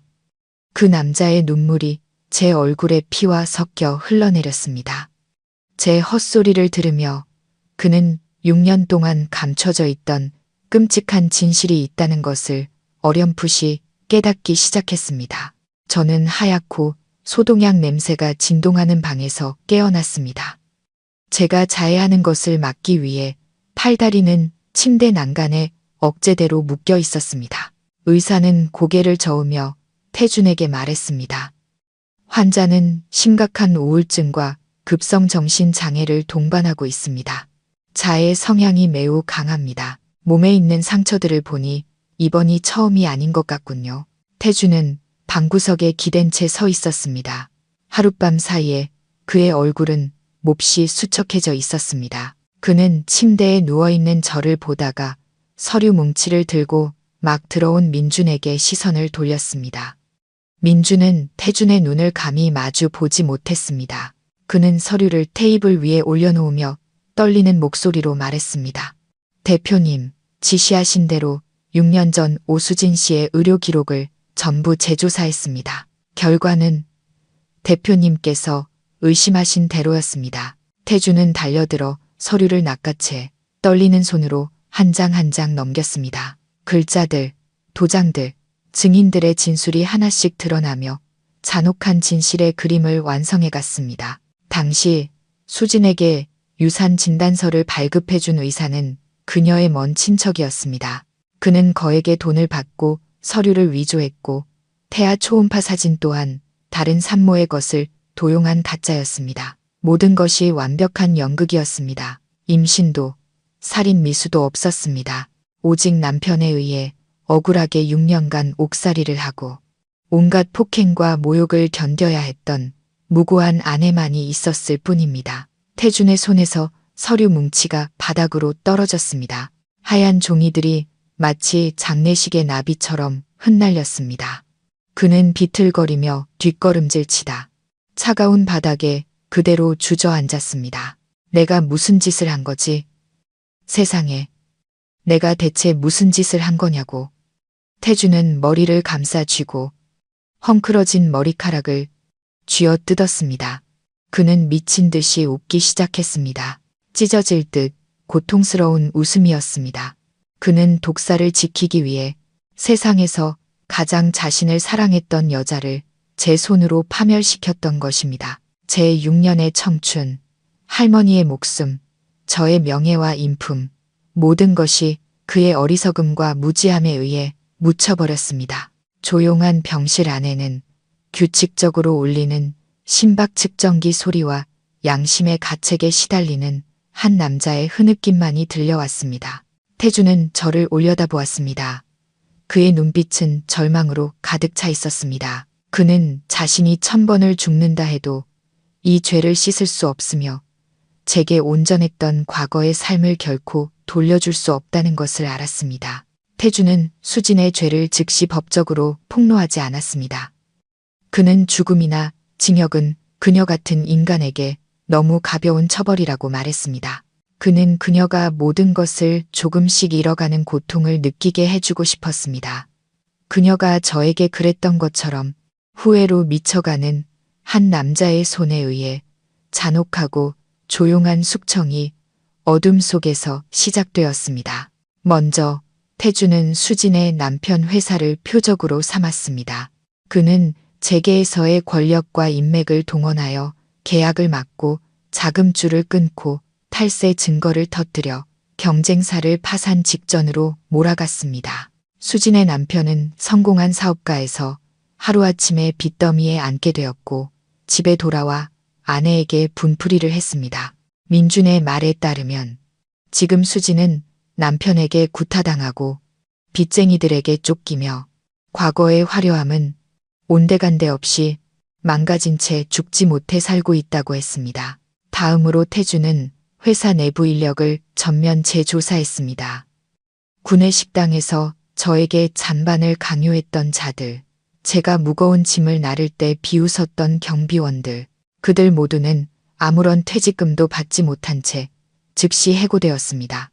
그는 마치 다른 사람들을 벌함으로써 자신의 내면에서 울부짖는 폭풍을 잠재우려는 듯 모든 것을 단호하고 잔인하게 처리했습니다. 태주는 또한 물질적인 것으로 제게 보상하려 애썼습니다. 그는 제 계좌로 거액의 돈을 입금했고 몇 채의 상가 건물을 제 명의로 이전했으며 가장 비싼 보약들을 사다 주었습니다. 그는 해외에서 가장 유능한 심리치료사를 초빙해 저를 치료하게 했고 매일 병상을 지키며 제게 죽을 떠먹여주고 손가락 하나하나를 닦아주었습니다. 하지만 저에게 이 모든 것은 무의미했습니다. 저는 여전히 영혼 없는 시체처럼 살았습니다. 습관처럼 회사에 갔다가 저녁에는 창가에 웅크리고 앉아 칠흑 같은 어둠을 바라볼 뿐이었습니다. 돈, 집, 그리고 뒤늦은 그의 보살핌. 그 어떤 것도 산산조각 난 제 영혼을 기워줄 수는 없었습니다. 어느 날 오후 태준이 방으로 들어와 반짝이는 다이아몬드 보석함을 테이블 위에 놓았습니다. 그는 제 옆에 무릎을 꿇고 차갑고 앙상한 제 손을 잡으며 쉰 목소리로 말했습니다. 서영아, 그 사람들 다 처리했어. 수진이도 죗값을 치르고 있어. 이제 좀 마음이 편해졌어. 저는 고개를 돌렸습니다. 텅 빈 눈은 그를 통과해 마치 허공을 보는 듯 했습니다. 저는 입꼬리를 살짝 올렸습니다. 애난 얼굴에 옅고 씁쓸한 미소가 떠올랐습니다. 저는 그의 손에서 제 손을 빼내며 바람처럼 가벼운 목소리로 말했습니다. 편해졌냐고요? 그 여자가 굶어 죽든 맞아 죽든 제 6년이 돌아오나요? 할머니가 다시 살아나시나요? 당신은 날 위해 복수하는 건가요? 아니면 썩어빠진 당신의 양심을 구원하려는 건가요? 제 질문에 태주는 그 자리에 얼어붙었습니다. 그는 고개를 숙였고 어깨가 가늘게 떨렸습니다. 그는 자신이 무슨 짓을 해도 이제 우리 사이에는 피와 눈물, 그리고 한 사람의 목숨으로 가로막힌 결코 메울 수 없는 심연이 존재한다는 것을 깨달았습니다. 그날 밤 갑자기 소나기가 쏟아졌습니다. 별장 지붕을 두드리는 빗소리가 구슬프게 들렸습니다. 저는 창턱에 몸을 웅크리고 앉아 차가운 유리창을 타고 흐르는 빗줄기를 바라보았습니다. 마음은 파도 한 점 없는 텅 빈 바다 같았습니다. 태주는 며칠째 집에 들어오지 않았습니다. 민준의 말로는 회사 문제와 수진을 벌하는 일로 바쁘다고 했습니다. 저는 관심 없었습니다. 그가 이 세상을 뒤엎는다 해도 더 이상 저와는 아무 상관없는 일이었습니다. 자정이 가까워질 무렵 문 밖에서 자동차 엔진 소리가 정적을 깨뜨렸습니다. 철문이 열리고 태준이 비틀거리며 집으로 들어왔습니다. 온몸은 비에 흠뻑 젖었고 진한 술 냄새를 풍겼습니다. 그는 불도 켜지 않고 어둠 속에서 더듬거리며 제 방으로 올라왔습니다. 방문이 열리고 노란 스탠드 불빛이 그의 붉은 얼굴과 충혈된 눈을 비췄습니다. 태주는 저를 뚫어져라 쳐다보다가 갑자기 무릎을 꿇었습니다. 그의 무릎이 나무 바닥에 쿵 소리를 내며 부딪혔습니다. 재계에서 막강한 권력을 휘두르던 오만한 남자가 지금은 폐잔병처럼 초라한 모습으로 제 앞에 무릎을 꿇고 있었습니다. 그는 고개를 숙였습니다. 어깨가 심하게 떨렸고 부서진 가슴에서 터져나오는 흐느낌이 새어나왔습니다. 서영아, 내가 잘못했어. 정말 잘못했어. 날 때려줘. 차라리 날 죽여줘. 제발 그런 눈으로 날 보지 말아줘.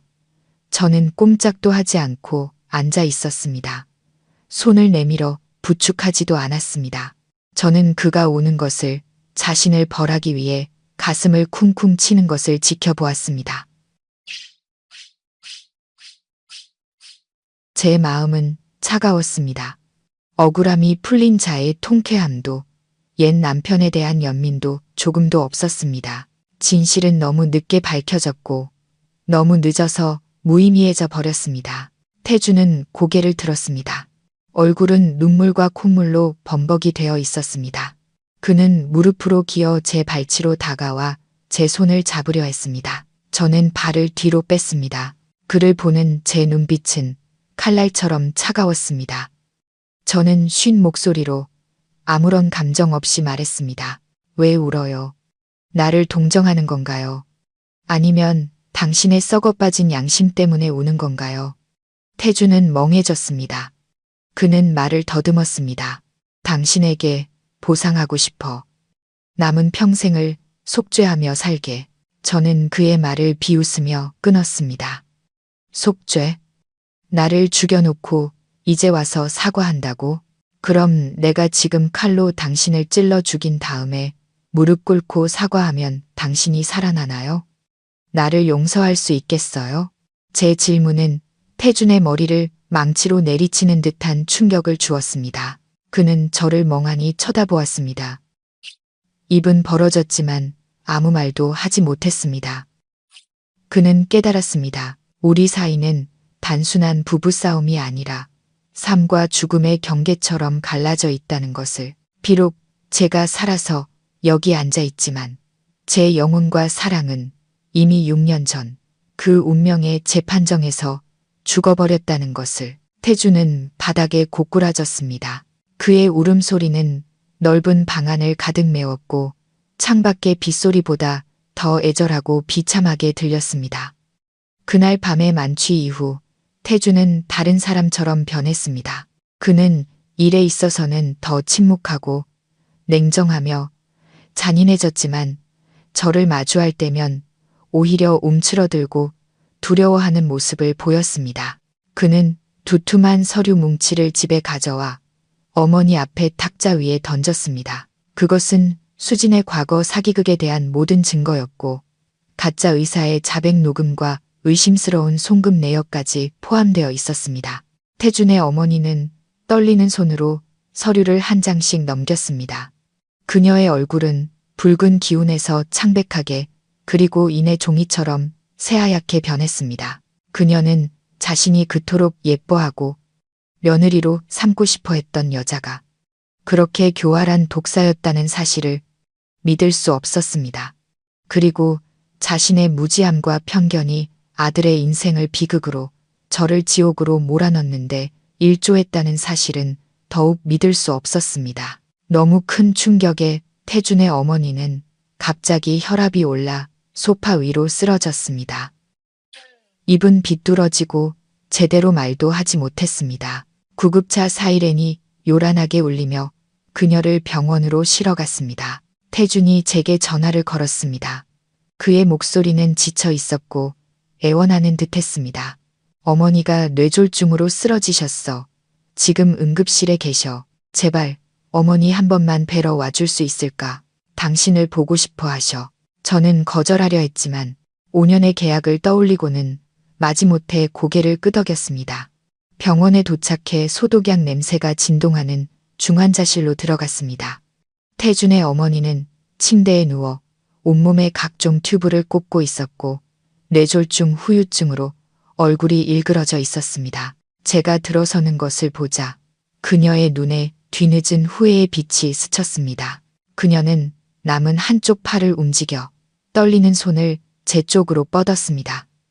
입술을 움직여 의미 없는 소리를 냈습니다. 마치 제 손을 잡고 미안하다고 말하고 싶은 듯 했습니다. 저는 침대 발치에 서서 허공에서 허우적거리는 그 깡마른 손을 보았습니다. 예전에는 그 손이 저를 다독여주고 아가라고 다정하게 불러주길 간절히 바랐습니다. 하지만 그 손은 제 뺨을 때리고 저를 손가락질하며 욕을 퍼부었을 뿐입니다. 이제 그 손이 저를 향해 뻗어오는 것을 보니 감동은커녕 역겨움만이 속에서 치밀어 올랐습니다. 저는 한 걸음 물러나 그녀의 손이 닿지 않는 곳으로 피했습니다. 저는 그녀를 길에서 마주친 모르는 사람처럼 차갑게 바라보며 잔인할 정도로 평온한 목소리로 말했습니다. 편히 쉬세요. 너무 애쓰지 마시고요. 어차피 무슨 말씀하시는지 아무도 못 알아들어요. 알아듣는다 해도 이제 와서 달라질 건 아무것도 없으니까요. 태준의 어머니의 손이 하얀 시트 위로 힘없이 툭 떨어졌습니다. 주름진 눈가에서 눈물이 흘러내렸습니다. 그녀는 저의 이런 무관심과 냉대가 수천 마디의 욕설이나 원망보다 더 고통스럽다는 것을 깨달았습니다. 저는 더 이상 그녀를 어머니로, 심지어 원망할 가치가 있는 사람으로조차 여기지 않았습니다. 저는 등을 돌려 병실을 나섰습니다. 규칙적인 인공호흡기 소리와 한 여인의 뒤늦은 후회를 뒤로 한 채 태준의 변화, 그가 약속을 취소하고 결혼 준비를 소홀히 하며 모든 시간을 제 치료에 쏟는 모습은 약혼녀 유라를 미치게 만들었습니다. 금지옥엽으로 자란 아가씨의 자존심은 깊은 상처를 입었습니다. 그녀는 자신이 저 같은 망가진 전과자에게 졌다는 사실을 받아들일 수 없었습니다. 유라는 태준에게 직접 맞설 용기가 없었기에 가장 비겁한 방법으로 저에게 분풀이를 했습니다. 그날 오후 저는 늦게 퇴근했습니다. 겨울에는 짧아 금방 어두워졌습니다. 별장으로 가는 버스 정류장길은 텅 비어 있었습니다. 제가 길을 걷고 있을 때 갑자기 오토바이 한 대가 나타나 앞을 가로막았습니다. 온몸에 문신을 한 거구의 남자 셋이 쇠파이프를 들고 내렸습니다. 그들은 아무 말 없이 굶주린 짐승처럼 제게 달려들었습니다. 전현달이 분질러나 어디 남자 홀릴 수 있나 보자고 주동자로 보이는 남자가 소리치며 쇠파이프를 제 등으로 세게 내리쳤습니다. 뇌까지 울리는 극심한 통증이 느껴졌지만 저는 다른 약한 여자들처럼 비명을 지르거나 살려달라고 빌지 않았습니다. 6년간의 교도소 생활, 이보다 더 끔찍한 집단 구타를 겪으며 저는 한 가지를 배웠습니다. 반격하지 않으면 죽는다는 것을. 생존 본능이 공포를 압도하며 강하게 솟아올랐습니다. 저는 길가에 뒹굴던 깨진 벽돌 조각을 집어들었습니다. 눈은 야생 늑대처럼 붉게 충혈되어 번뜩였습니다. 두 번째 남자가 제 머리채를 잡으려 달려들었을 때 저는 물러서지 않고 그에게 곧장 돌진해 온 힘을 다해 벽돌로 그의 머리를 내리쳤습니다. 퍽! 그는 고통스러운 비명을 지르며 쓰러졌고 머리에서 피가 쏟아졌습니다. 남은 두 명은 당황했습니다. 그들은 깡마른 여자가 이렇게까지 목숨을 걸고 덤빌 줄은 몰랐을 겁니다. 저는 피 묻은 벽돌을 든 채 서 있었습니다. 온몸은 떨렸지만 눈빛은 같이 죽자는 광기로 가득했습니다. 이리 와, 죽고 싶은 놈은 이리 오라고 저는 갈라진 목소리로 미친 듯이 소리쳤습니다. 바로 그때 태준의 차가 끼익 소리를 내며 급정거했습니다. 태준과 민준이 차에서 뛰어내렸고 이 혼란스러운 광경을 보고 경악했습니다. 태준은 흙과 피로 얼룩진 제 모습을 보았습니다. 옷은 찢겨 있었지만 막다른 길에 몰린 전사처럼 당당하고 결연한 자세로 서 있었습니다. 조폭들은 사람이 나타나자 태준의 기세가 심상치 않음을 느끼고는 부상당한 동료를 부축해 허둥지둥 도망쳤습니다.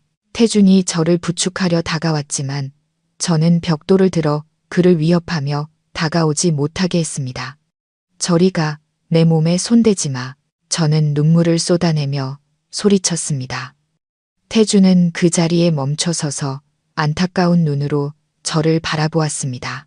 그는 제가 더 이상 과거의 순하고 착한 서영이가 아니라는 것을 깨달았습니다. 세상은 저를 가시를 잔뜩 세운 고슴도치로 만들어 남은 희미한 생명을 지키기 위해 자기 자신을 포함한 그 누구라도 상처 입힐 준비가 되어 있게 만들었습니다. 제가 습격당한 사건은 태준의 귀에 들어갔고 배우가 유라라는 것을 알아내는 것은 어렵지 않았습니다. 태준의 마지막 인내심이 끊어졌습니다. 그는 더 이상 그 누구도 설령 약혼녀나 유력 정치인의 딸이라 할지라도 저를 해치는 것을 용납할 수 없었습니다. 다음 날 아침 태준은 본사에서 긴급 기자회견을 소집했습니다. 수백 개의 카메라 렌즈와 플래시 세례 앞에서 그는 차갑고 단호한 표정으로 연단에 섰습니다. 그는 유라와의 약혼을 일방적으로 파기하며 그녀의 집안으로부터 받게 될 모든 경제적, 명예적 불이익을 감수하겠다고 선언했습니다. 유라 씨와 가족분들께 갑작스러운 결정에 대해 사과드립니다. 하지만 제 마음은 제 전 아내 외에 다른 누구에게도 향할 수 없다는 것을 깨달았습니다. 저는 과거에 끔찍한 실수를 저질렀고 그녀가 억울함과 상처를 받도록 내버려 두었습니다. 이제 저는 남은 평생을 그녀에게 보상하고 모든 위협으로부터 그녀를 지키며 살고 싶습니다. 태준의 선언은 사회에 큰 파장을 일으켰고 모든 신문과 SNS에서 뜨거운 화제가 되었습니다.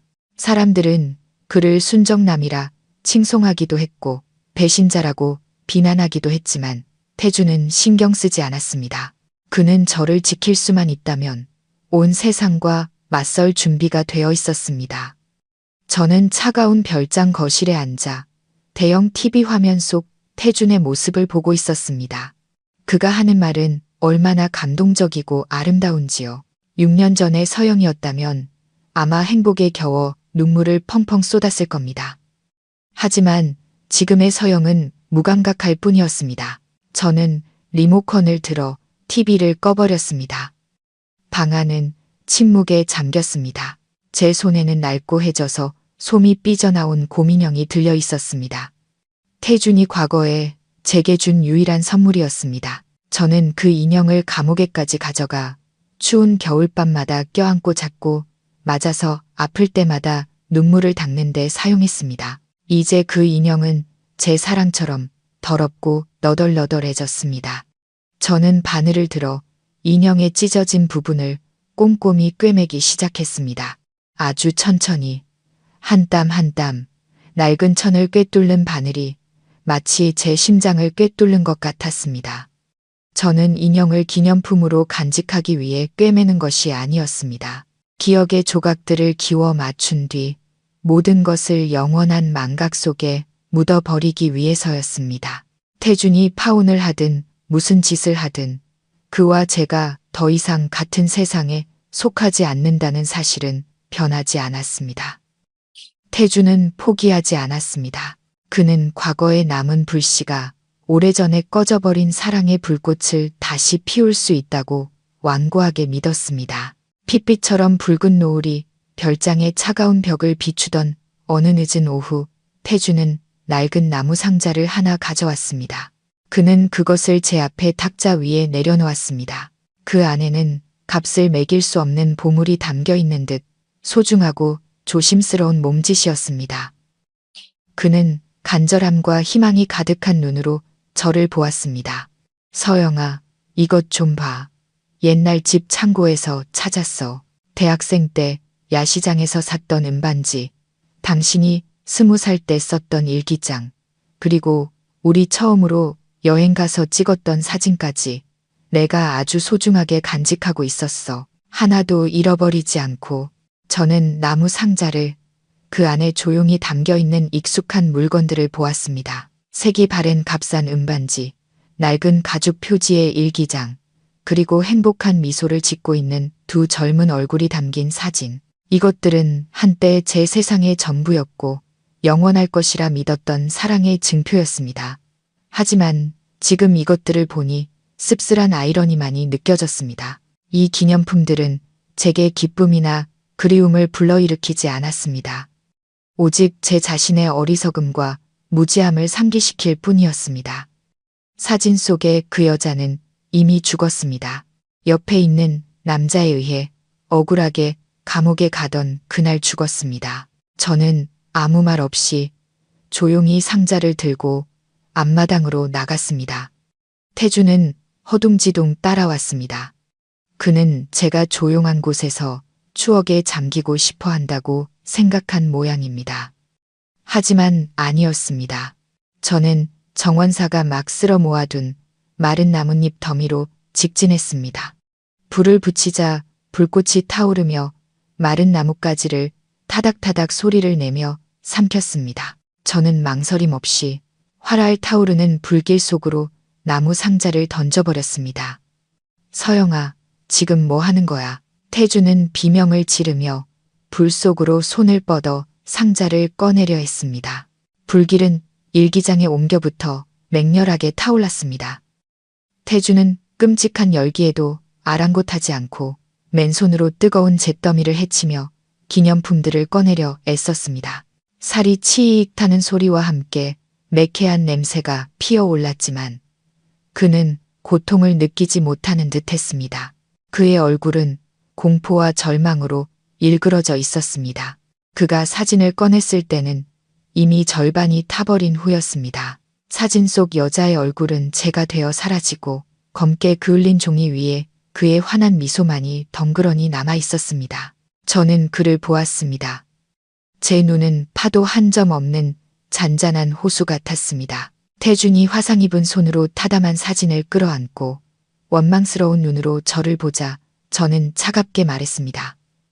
뭐가 아까운데요. 그런 쓰레기들을 뭐하러 간직하고 있어요. 옛날의 김서영을 그만 찾아요. 그 여자는 당신이 법정에서 증언하던 그날 죽었어요. 지금 당신 앞에 서 있는 사람은 김서영이라는 이름을 가진 영혼 없는 시체일 뿐이에요. 제 말은 태준의 얼굴에 찬물을 끼얹은 것처럼 그의 마지막 희미한 희망마저 꺼뜨려 버렸습니다. 그는 꺼져가는 불 옆에 무릎을 꿇고 주저앉아 타담한 사진을 가슴에 품고 길 잃은 아이처럼 서럽게 울기 시작했습니다. 태준이 수집한 명백한 증거들로 인해 수진의 종말이 마침내 다가왔습니다. 그녀는 사기, 문서 위조, 무고 등 여러 혐의로 기소되었습니다. 경찰이 체포영장을 집행하러 온 날, 태준은 저를 차에 태우고 수진이 사는 고급 아파트 단지를 지나갔습니다. 그는 제가 길가에서 벌어지는 광경을 똑똑히 볼 수 있도록 차를 아주 천천히 몰고 창문을 내렸습니다. 수진은 두 명의 여경에게 이끌려 호송차로 향하고 있었습니다. 와인잔만 들던 그녀의 하얀 손목에는 차가운 수갑이 채워져 있었습니다. 평소에 도도하고 고상한 모습은 온데간데 없었고 헝클어진 머리, 화장기 없는 창백하고 르한 얼굴, 그리고 흐트러진 잠옷 차림이었습니다. 수지는 발버둥 치며 주변 사람들에게 욕설을 퍼부었습니다. 마지막 남은 자존심이라도 지키려는 듯했지만 그 모습은 더욱 비참해 보일 뿐이었습니다. 구경꾼들이 몰려들어 손가락질하며 사진을 찍었습니다. 그들이 그녀에게 던지는 경멸의 시선은 6년 전 제가 받았던 시선과 똑같았습니다. 태주는 저를 돌아보았습니다. 그의 눈빛은 저에게서 통쾌함이나 기쁨의 표현을 찾으려는 듯 했습니다. 그는 낮은 목소리로 물었습니다. 어때? 저 여자는 죗값을 치르게 됐어. 이제 마음이 좀 후련해? 저는 호송차에 밀어 넣어지는 수진을 보았습니다. 쇠문이 쾅 닫히고 그녀는 제가 막 빠져나온 어두운 세계에 갇혔습니다. 저는 기뻐하고 원수의 몰락을 비웃을 줄 알았습니다. 하지만 이상하게도 제 마음속은 텅 비고 차가울 뿐이었습니다. 이 복수는 제게 승리감을 가져다 주지 못했습니다. 너무 오래 지속된 비극의 뒤늦은 마침표일 뿐이었습니다. 저는 차창에 머리를 기댄 채 창밖으로 흩날리는 빗방울을 보며 씁쓸함이 가득한 가벼운 목소리로 말했습니다. 후련하냐고요. 저 여자가 감옥에 가든 죽든 제 6년의 청춘이 돌아오지 않아요. 등 뒤의 흉터도 사라지지 않고요. 할머니도 다시 살아나서 저랑 밥 한 끼 드실 수 없어요. 저 여자가 감옥에 가는 게 저를 위한 선물이라고 생각해요. 아니요. 그건 그냥 저 여자가 받아야 할 벌일 뿐 제 고통과는 아무 상관없어요. 태주는 침묵했습니다. 운전대를 잡은 그의 손은 관절이 하얗게 될 정도로 꽉 쥐어져 있었습니다. 그는 정의는 실현될 수 있지만 사람의 영혼에 새겨진 상처는 그 어떤 법정에서도 보상받을 수 없다는 것을 깨달았습니다. 차는 소란스러움을 뒤로하고 차갑게 식어버린 두 개의 심장을 싣고 정처 없는 곳을 향해 달려갔습니다. 그날 밤 갑자기 큰 태풍이 도시를 덮쳤습니다. 창문 틈으로 울부짖는 바람 소리는 마치 수많은 원혼들의 통곡처럼 들렸습니다. 번개가 칠흑 같은 하늘을 가르며 섬뜩한 흰 빛을 터뜨렸습니다. 집 전체를 뒤흔드는 천둥 소리는 제 무의식 속에 잠들어 있던 공포라는 괴물을 깨웠습니다. 저는 바닥에 웅크리고 누워 있었습니다. 번개가 번쩍일 때마다 저는 마치 과거의 그 비좁은 독방으로 돌아간 듯한 착각에 빠졌습니다. 번개의 눈부신 빛은 교도관이 제 정신을 고문하기 위해 눈에 직접 비추던 강력한 손전등 빛과 같았고 울려 퍼지는 천둥 소리는 저를 영원한 어둠 속에 가두던 쇠문이 닫히는 소리와 같았습니다. 안 돼. 가두지 마세요. 난 잘못한 거 없어요. 제발 내보내줘요. 저는 벌떡 일어나 머리를 감싸쥐고 비명을 지르며 방 안을 미친 듯이 뛰어다녔습니다.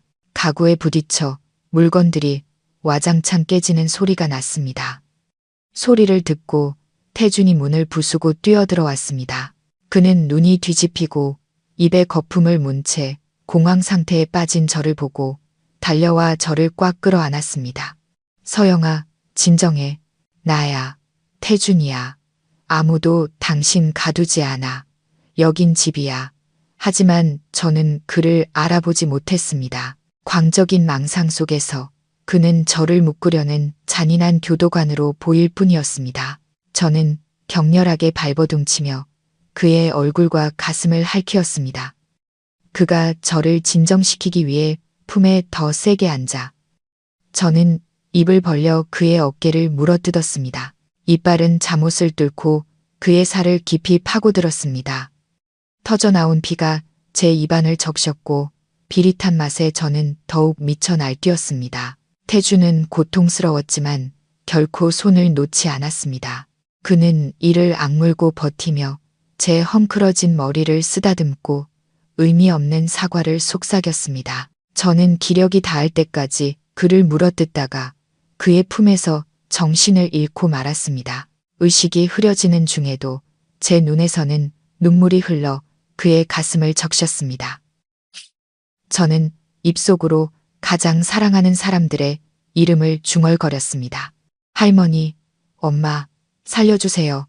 너무 아파요. 단 한 번도 태준의 이름은 부르지 않았습니다. 태준은 그 애원을 들으며 마치 무딘 칼로 심장을 저미는 듯한 고통을 느꼈습니다. 그는 제 세상에서 자신이 영웅도 남편도 아닌 모든 고통의 근원이자 악몽 그 자체라는 것을 깨달았습니다. 그는 밤새도록 저를 안고 앉아 있었습니다.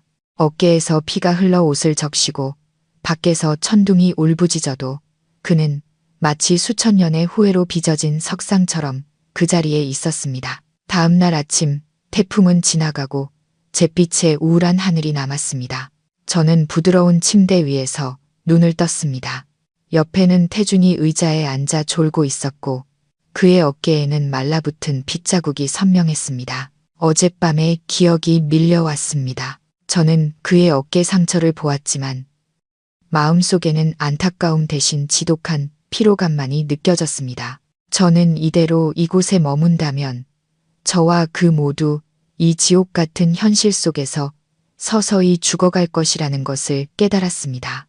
제 움직임에 태준이 놀라 잠에서 깼습니다. 그는 서둘러 물었습니다. 깼어. 어디 아픈 데는 없어? 의사 부를까?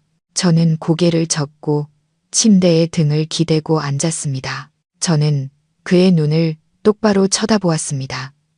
모든 것을 내려놓은 사람의 평온함이 깃든 이상할 정도로 차분한 눈빛으로 저는 부드럽지만 단호한 목소리로 말했습니다. 태준 씨, 나를 보내줘요. 태준은 멍해졌습니다. 그는 저를 붙잡기 위해 무언가 말하려 했지만 제 텅 빈 눈을 보고는 말이 목구멍에서 막혔습니다. 저는 계속해서 말했습니다. 나를 붙잡아서 뭐 하게요? 밤마다 미쳐가는 나를 보려고요? 아니면 당신 자신을 고문하려고요? 나한테 보상하고 싶다고 했죠? 지금 유일한 보상 방법은 내가 당신 인생에서 사라지는 거예요. 날 찾지 말고 연락도 하지 마세요. 옛날에 김서영은 정말 죽었다고 생각해요. 내가 남은 인생을 묻을 곳을 찾게 해줘요. 태준은 고개를 숙이고 두 손으로 얼굴을 감쌌습니다. 그의 어깨가 가늘게 떨렸습니다.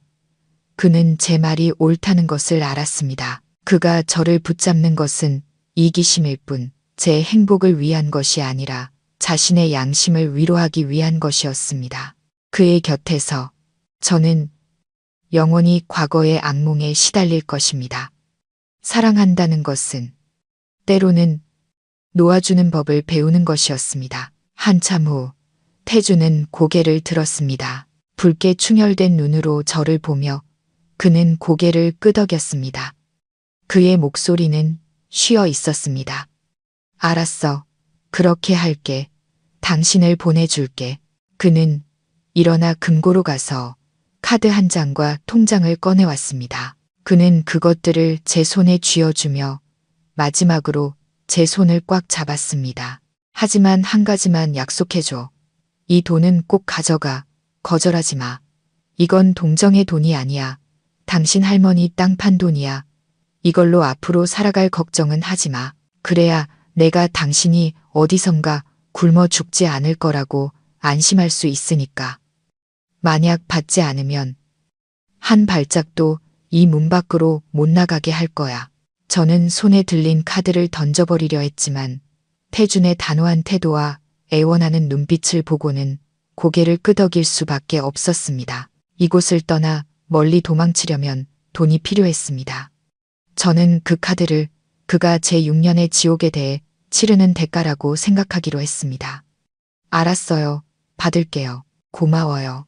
저는 차갑고 형식적인 감사의 말을 건넸고 우리 사이의 지독한 인연에 마침표를 찍었습니다. 저는 부엌으로 들어갔습니다. 6년 만에 처음으로 저는 낡은 앞치마를 둘렀습니다. 가정부 아주머니 전용이었던 현대적이고 편리한 별장 부엌이 노란 조명 아래 이상하게 따뜻하게 느껴졌습니다. 저는 냉장고를 열어 약간의 살코기와 채소, 그리고 달걀 몇 개를 꺼냈습니다. 화려한 사내 진미가 아니라 과거 우리가 비좁은 자취방에서 함께 먹던 소박한 밥상을 차렸습니다. 도마 위에서 칼질하는 소리, 기름이 치익 끓는 소리, 달걀 프라이와 배춧국 냄새가 차가운 집안 구석구석으로 퍼져나갔습니다. 퇴근하고 돌아온 태주는 식탁 위에 차려진 따뜻한 밥상을 보고 그 자리에 멈춰 섰습니다. 그는 꿈을 꾸고 있는 건 아닌지 눈을 비볐습니다. 저는 그의 앞에 흰 쌀밥 한 공기를 놓으며 부드럽게 말했습니다. 앉아서 먹어요. 오랜만에 해서 입에 맞을지 모르겠네요. 태주는 자리에 앉아 떨리는 손으로 숟가락을 들었습니다. 그는 밥 한 술을 뜨고 달걀 프라이 한 조각을 집어 입에 넣었습니다.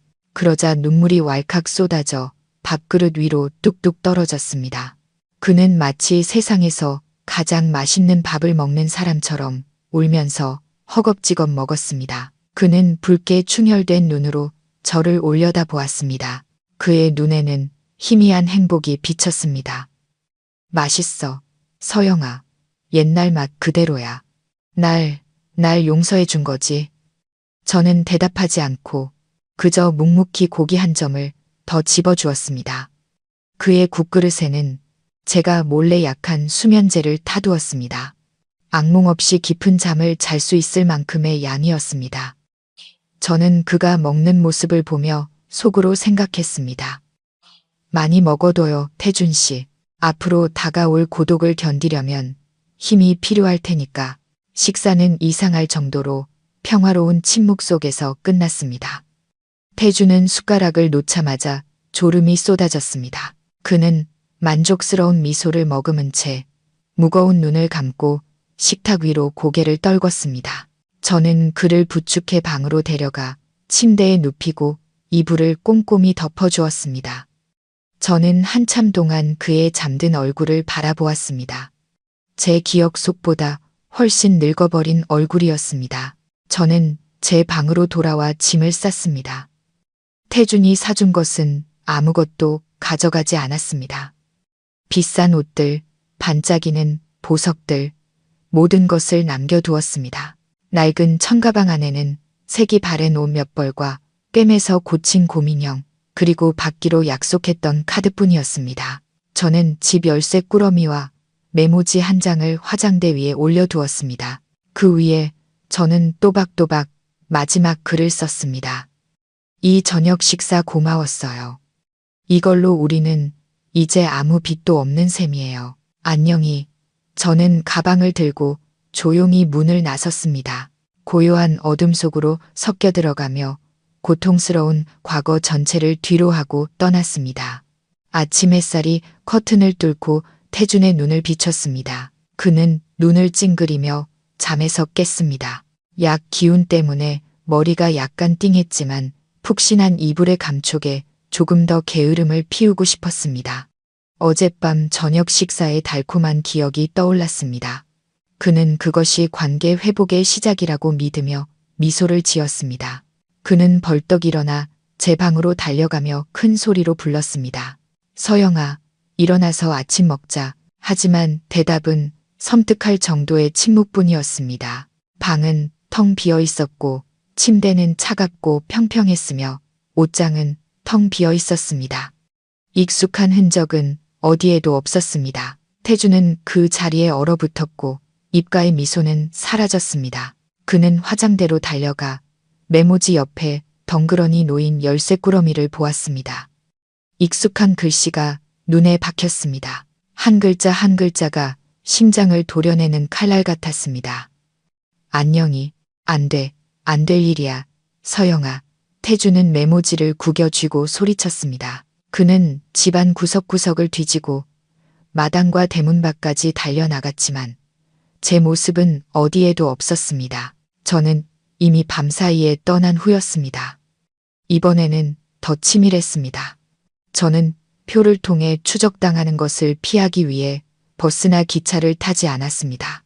국도까지 걸어나가 강원도로 가는 장거리 화물 트럭을 얻어 탔습니다. 저는 쓰던 유심칩을 버리고 새로운 대포폰 유심을 사서 과거의 세상과 모든 연락을 끊었습니다.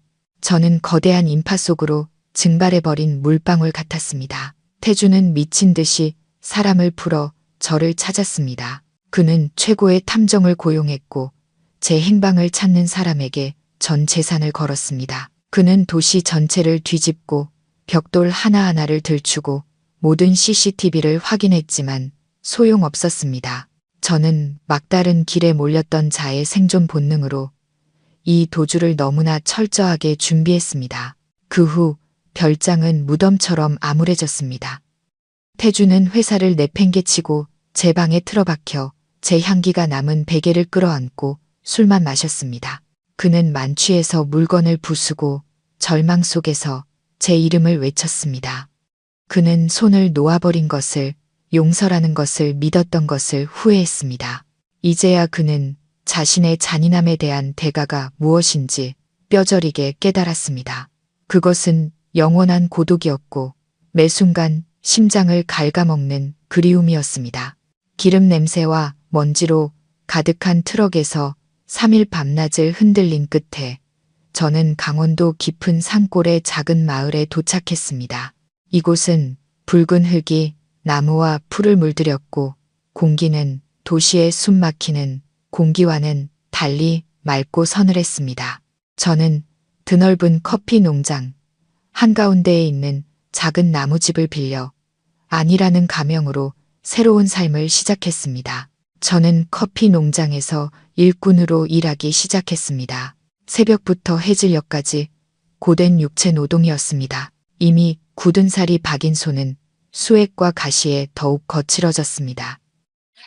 하지만 그 대가로 저는 노동 속에서 평화를 찾았습니다. 이곳에서는 아무도 제 과거를 알지 못했습니다. 아무도 저를 경멸하거나 동정의 눈으로 보지 않았습니다. 순박한 마을 사람들은 제가 오늘 커피 열매를 얼마나 땄는지에만 관심을 가졌고 소박한 일상 이야기로 제게 말을 걸었습니다. 비 내리는 어느 오후 저는 길가에 버려져 흠뻑 젖은 채 떨고 있는 작은 강아지 한 마리를 발견했습니다. 저는 그 강아지를 데려와 자유라는 이름을 지어 주었습니다. 그때부터 제 작은 집은 덜 외로워졌습니다. 자유는 제 곁을 떠나지 않았습니다. 제가 앉아서 옷을 꿰맬 때면 발밑에 누워 있었고 낯선 사람이 가까이 오면 짖었습니다. 6년이라는 긴 시간 만에 처음으로 저는 악몽 없이 편안한 잠을 잘 수 있었습니다. 나뭇잎 사이를 스치는 바람 소리, 벌레 우는 소리, 향긋한 커피 꽃 냄새, 모든 것이 저를 평화로운 잠으로 이끌었습니다. 저는 더 이상 매맞는 악몽을 꾸지 않았고 수진의 피투성이 얼굴이나 태준의 절망적인 눈빛도 보지 않았습니다.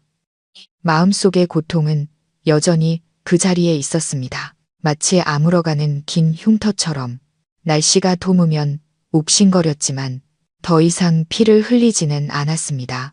저는 그것을 제 삶의 일부로 받아들이는 법을 배우고 천천히 살아가며 깊이 숨을 쉬고 모든 세포에서 되살아나는 생명력을 느꼈습니다. 2년이 흘렀습니다. 시간은 쏜살같이 지나가며 많은 것을 씻어냈지만 마음의 상처는 더욱 깊이 새겨놓았습니다. 태주는 술에서 깨어나 점차 회복했습니다.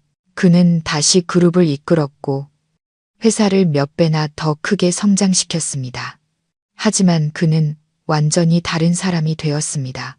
그는 차갑고 고통스러워 보였으며 그의 입가에서는 미소가 영원히 사라진 듯 했습니다. 그는 주변의 여자들에게는 눈길도 주지 않고 기계처럼 미친 듯이 일하며 넓은 별장에서 외롭게 살았습니다. 태주는 개인 수익의 대부분을 사용하여 무료 법률 지원 재단을 설립했습니다. 과거의 저처럼 억울한 판결을 받은 약한 여성들을 돕는 재단이었습니다. 그는 이 일을 조용히 언론에 칭송 없이 해나갔습니다. 한 사람의 억울함이 풀릴 때마다 그는 마치 멀리서나마 제게 저지른 잘못을 속죄하는 것처럼 마음이 조금 가벼워지는 것을 느꼈습니다. 태준의 어머니는 그날의 뇌졸중 이후 다행히 목숨은 건졌지만 반신마비가 되어 휠체어 신세를 지고 말도 할 수 없게 되었습니다. 태주는 그녀를 집으로 모셔와 간호사를 고용하고 약과 치료에 부족함이 없도록 돌봤습니다. 하지만 그가 그녀에게 내린 가장 잔인한 형벌은 침묵이었습니다. 지난 2년간 태주는 어머니와 단 한마디도 나누지 않았습니다.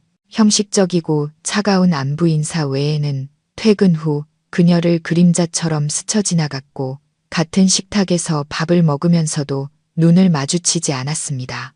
태준의 어머니는 휠체어에 앉아 일그러진 얼굴 위로 눈물을 흘리며 날로 쇠약해져 가는 아들을 보며 가슴이 찢어지는 듯했습니다.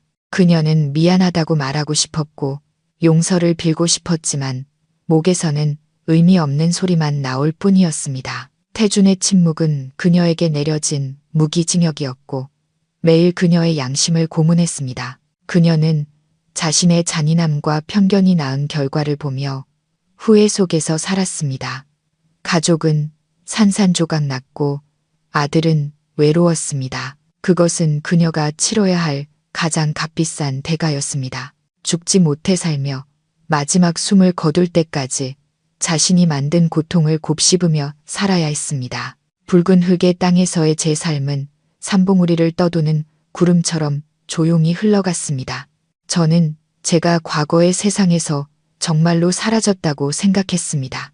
그 운명의 날까지 나중에야 알게 되었습니다. 저와 태준 사이의 지독한 인연의 끈은 결코 끊어지지 않았다는 것을, 그것은 그저 얇게 쓴 우연에 의해 다시 끌어올려질 날을 기다리며 잠겨 있었을 뿐입니다. 그날은 읍내 장날이었습니다. 저는 쌀과 소금을 사기 위해 죽순과 꿀을 지게에 지고 장터로 나갔습니다. 저는 현지 주민들의 낡은 갈색 옷을 입고 머리에는 수건을 둘러 햇볕에 그을린 얼굴을 반쯤 가린 채 붐비는 인파 속으로 섞여 들어갔습니다. 그때 태준의 비서 민주는 커피 원두 공급처를 조사하기 위해 강원도로 출장을 와 있었습니다. 그는 도시 사람의 호기심 어린 눈으로 현지 특산물을 구경하며 장터를 거닐고 있었습니다.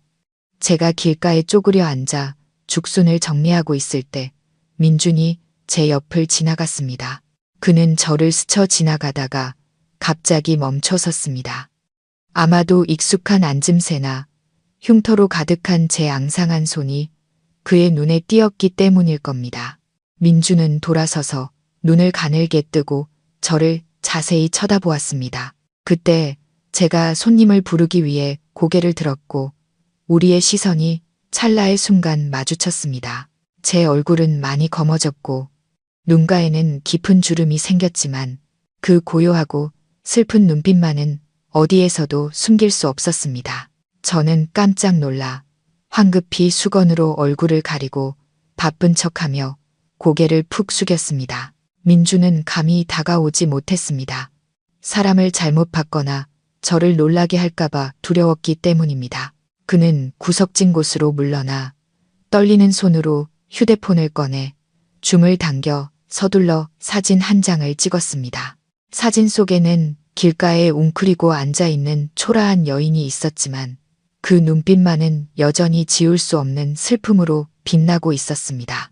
그 사진은 즉시 수백 킬로미터를 날아 태준에게 전송되었습니다. 도시의 화려한 대표이사실에서 태준은 서류에 서명을 하다가 휴대폰이 울리는 것을 느꼈습니다. 그는 민준의 메시지를 열었고 그 순간 주변의 세상이 무너져 내리는 것 같았습니다. 그는 화면을 뚫어져라 쳐다보았습니다. 손이 너무 심하게 떨려 휴대폰을 떨어뜨릴 뻔했습니다. 저였습니다. 김서영.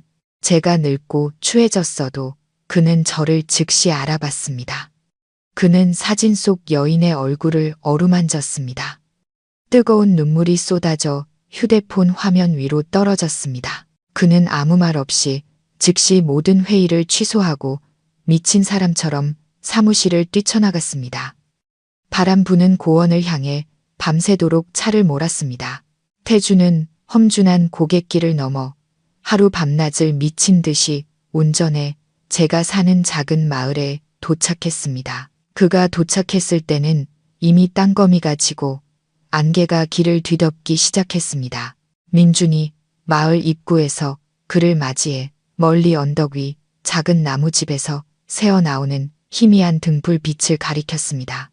태주는 고급 세단을 큰 길에 버려두고 바지를 걷어 올린 채 진흙탕 길을 걸어 언덕을 올랐습니다. 그는 눈앞의 환영이 사라질까 두려워 아주 조용히 걸었습니다. 그는 커다란 고목 뒤에 숨어 숨을 죽이고 제 집을 바라보았습니다. 집 처마 밑에서 저는 찢어진 옷을 꿰매고 있었고 옆에는 자유가 졸고 있었습니다. 3살쯤 되어 보이는 이웃집 아이가 종종 걸음으로 놀러 왔습니다. 아이는 저를 안엄마라고 부르며 제 품에 파고들어 애교를 부렸습니다. 저는 바느질을 멈추고 아이를 안아 올려 배를 간지럽혔습니다. 아이는 까르르 웃었고 저도 웃었습니다. 그 미소는 부드럽고 환해서 제 고단한 얼굴 전체를 밝혀주었습니다. 그것은 태준이 8년 전에 잃어버렸던 미소였습니다. 그가 다시는 볼 수 없을 것이라 생각했던 미소. 태준은 어둠 속에 못 박힌 듯 서 있었습니다. 심장이 고통스럽게 조여왔습니다. 그는 제게서 흘러나오는 평온함을 보았습니다. 그가 가진 모든 돈과 권력으로도 결코 가질 수 없는 소박한 평온함이었습니다. 그는 제가 그의 보상 때문이 아니라 그를 떠났기 때문에 진정으로 다시 살아났다는 것을 깨달았습니다. 이 야생의 자연 속에 있는 제 모습은 너무나 아름답고 성스러워서 자신이 더럽고 불필요한 존재처럼 느껴졌습니다. 그는 밖으로 나가 저를 달려가 끌어안고 미치도록 보고 싶었다고 말하고 싶었지만 발이 땅에 뿌리 내린 듯 꼼짝도 하지 않았습니다. 그는 제 미소를 보고 자신의 손을 내려다보았습니다. 저를 지옥으로 밀어 넣었던 바로 그 손. 그는 두려웠습니다. 자신이 나타나는 순간 저 미소는 사라지고 대신 공포와 텅 빈 눈빛만이 남을 것이 두려웠습니다. 자신의 등장이 제가 힘들게 다시 쌓아 올린 이 연약하고 평화로운 세상을 산산조각 낼까봐 두려웠습니다. 태주는 그곳에 서 있었습니다. 차가운 밤이슬과 뒤섞인 눈물이 뺨을 타고 흘러내렸습니다. 그는 깨달았습니다. 지금의 사랑은 소유하는 것이 아니라 멀리서 지켜보는 것이라는 것을. 강원도의 밤은 깊어질수록 추워졌고 소나무 숲을 스치는 바람은 구슬픈 소리를 냈습니다. 저는 오래전에 불을 끄고 잠이 들었고 나무집은 고요한 어둠에 잠겼습니다. 하지만 밖에서는 고목 아래 태준이 여전히 돌처럼 서 있었습니다. 그는 감히 가까이 다가가지도 차마 떠나지도 못했습니다. 그저 조금이라도 더 제 가까이에서 같은 공기를 마시고 싶었습니다. 그는 담배에 불을 붙였다가 담배 연기가 집으로 들어가 저를 깨울까봐 황급히 껐습니다. 그는 떠나기 전 제가 했던 말을 떠올렸습니다. 나를 보내줘요. 찾지 마세요. 나는 죽었다고 생각해요. 그 말은 이제 무기징역 선고처럼 귓가에 맴돌았습니다. 그는 자신이 모든 실수를 바로잡을 힘이 있다고 생각했지만 제 평온함 앞에서 자신이 얼마나 무력한지 뼈저리게 깨달았습니다. 그는 폭풍이었고 저는 그 폭풍이 사라져야만 평온할 수 있었습니다. 태주는 밤새도록 그곳에 서 있었습니다. 서리가 옷을 적시고 벌레가 손발을 물어뜯어도 그는 제 집을 마치 모든 세부사항을 마음에 새기려는 듯 바라보았습니다. 새벽닭이 울고 동쪽 하늘이 밝아오기 시작할 때 그는 떠나야 한다는 것을 알았습니다. 제가 그를 발견하게 둘 수는 없었습니다. 과거의 진흙탕을 다시 휘젓고 싶지 않았습니다. 그는 차로 돌아가 어제 오후 장터에서 산 야생 난초 화분을 꺼내왔습니다. 그것은 제가 예전에 아주 좋아했지만 비싸서 감히 사지 못했던 종류의 난초였습니다. 그는 조심스럽게 제 집 앞으로 다가가 흙으로 된 섬돌 위에 화분을 내려놓았습니다. 그는 굳게 닫힌 나무 문을 마지막으로 바라보았습니다. 손을 들어 문을 두드리려다 이내 힘없이 내렸습니다. 잘 지내, 서영아. 그는 바람 속에 속삭였습니다. 목소리는 갈라져 부서졌습니다. 태주는 뒤돌아보지 않고 언덕을 빠르게 내려갔습니다. 단 1초라도 망설이면 손을 놓을 용기가 사라질까봐 두려웠습니다. 축축한 흙 위를 밟는 그의 발자국 소리는 결코 아물지 않을 마음에 상처처럼 깊게 남았습니다. 안개가 채 걷히지 않은 새벽, 차는 작은 마을을 떠났습니다. 산속에 자신의 심장을 영원히 남겨둔 한 남자를 싣고 이른 아침 지저귀는 새소리에 잠에서 깼습니다. 저는 문을 열고 기지개를 켜며 아침의 맑은 공기를 마셨습니다. 그때 제 시선이 섬돌에 멈췄습니다. 야생 난초 화분 하나가 화려하게 꽃을 피우고 있었습니다. 보랏빛 꽃잎이 바람에 흔들리며 저를 반기는 듯 했습니다. 저는 멍하니 주위를 둘러보았습니다. 아무도 없었고 언덕 아래로 이어지는 텅 빈 흙길만이 보였습니다. 하지만 그때 축축한 흙 위에 찍힌 발자국들을 보았습니다. 크고 깊은 남자의 구두 자국. 이곳 주민들은 신지 않는 비싼 구두였습니다. 저는 그 발자국을 따라 고모까지 가보았습니다. 거기에는 담배꽁초가 흩어져 있었고 풀이 밟혀 뭉개져 있었습니다. 심장이 쿵하고 내려앉았습니다. 저는 누가 왔었는지 알았습니다. 제가 이 꽃을 좋아하는 것을 아는 사람은 단 한 명뿐이었습니다. 밤새도록 조용히 서 있다가 감히 문을 두드리지 못할 사람도 단 한 명뿐이었습니다. 태준, 그가 저를 찾아왔던 것입니다. 등골을 타고 오싹한 기운이 흘렀습니다. 저는 집으로 달려가 문을 잠그고 다시 도망칠 짐을 싸려 했습니다. 하지만 이내 멈췄습니다. 저는 난초 화분을 보고 큰 길을 향해 멀어지는 발자국을 보았습니다. 그는 왔었고 저를 보았지만 저를 방해하지 않았습니다. 그는 제가 그토록 바라던 평화를 남겨두고 조용히 떠나는 길을 택했습니다. 그것은 그가 진정으로 이해하고 진정으로 손을 놓았다는 의미였습니다. 저는 안도의 한숨을 내쉬었습니다. 오랫동안 마음을 짓누르던 무거운 돌덩이가 갑자기 사라진 기분이었습니다. 저는 그를 쫓아가지도 원망하지도 않았습니다. 허리를 굽혀 난초 화분을 들어 올렸습니다. 부드러운 꽃잎이 손에 닿는 감촉이 시원했습니다. 저는 화분을 집으로 가져와 햇빛이 가장 잘 드는 창가에 놓았습니다. 고원의 바람이 흙과 풀 내음을 씻고 불어왔습니다. 저는 따뜻한 차 한 잔을 우려내 창가에 앉아 산봉우리를 떠도는 흰 구름을 바라보았습니다. 멀리서 들려오는 사찰의 종소리가 은은하게 울려 퍼졌습니다. 과거는 정말로 제 등 뒤에서 닫혔습니다. 저는 태준을 용서하지 않았습니다. 결코 지울 수 없는 상처도 있으니까요. 하지만 더 이상 증오심을 키우지도 않았습니다. 증오는 저를 지치고 늙게 할 뿐이었습니다. 이제 저는 현재를 위해 피와 눈물로 얻어낸 이 평화로운 나날들을 위해 살고 싶었습니다. 저는 차를 한 모금 마셨습니다. 혀끝에 닿는 쓴맛이 이내 목구멍에서 단맛으로 변했습니다. 인생도 이 찻잔과 같아서 극한의 쓴맛을 겪어야만 비로소 평온함의 단맛을 느낄 수 있는 것이겠지요. 저는 미소 지었습니다. 가볍고 평온한 미소였습니다. 아주 먼 어딘가에서 아마 태준의 차는 도시를 향해 달리고 있을 겁니다. 그리고 저는 이곳에 남을 겁니다. 자유롭고 평온한 아내 삶을 계속해서 살아갈 겁니다. 오늘 이야기는 여기까지입니다. 귀한 시간 내어 들어주셔서 감사드리며 다음 이야기에서 다시 뵙겠습니다.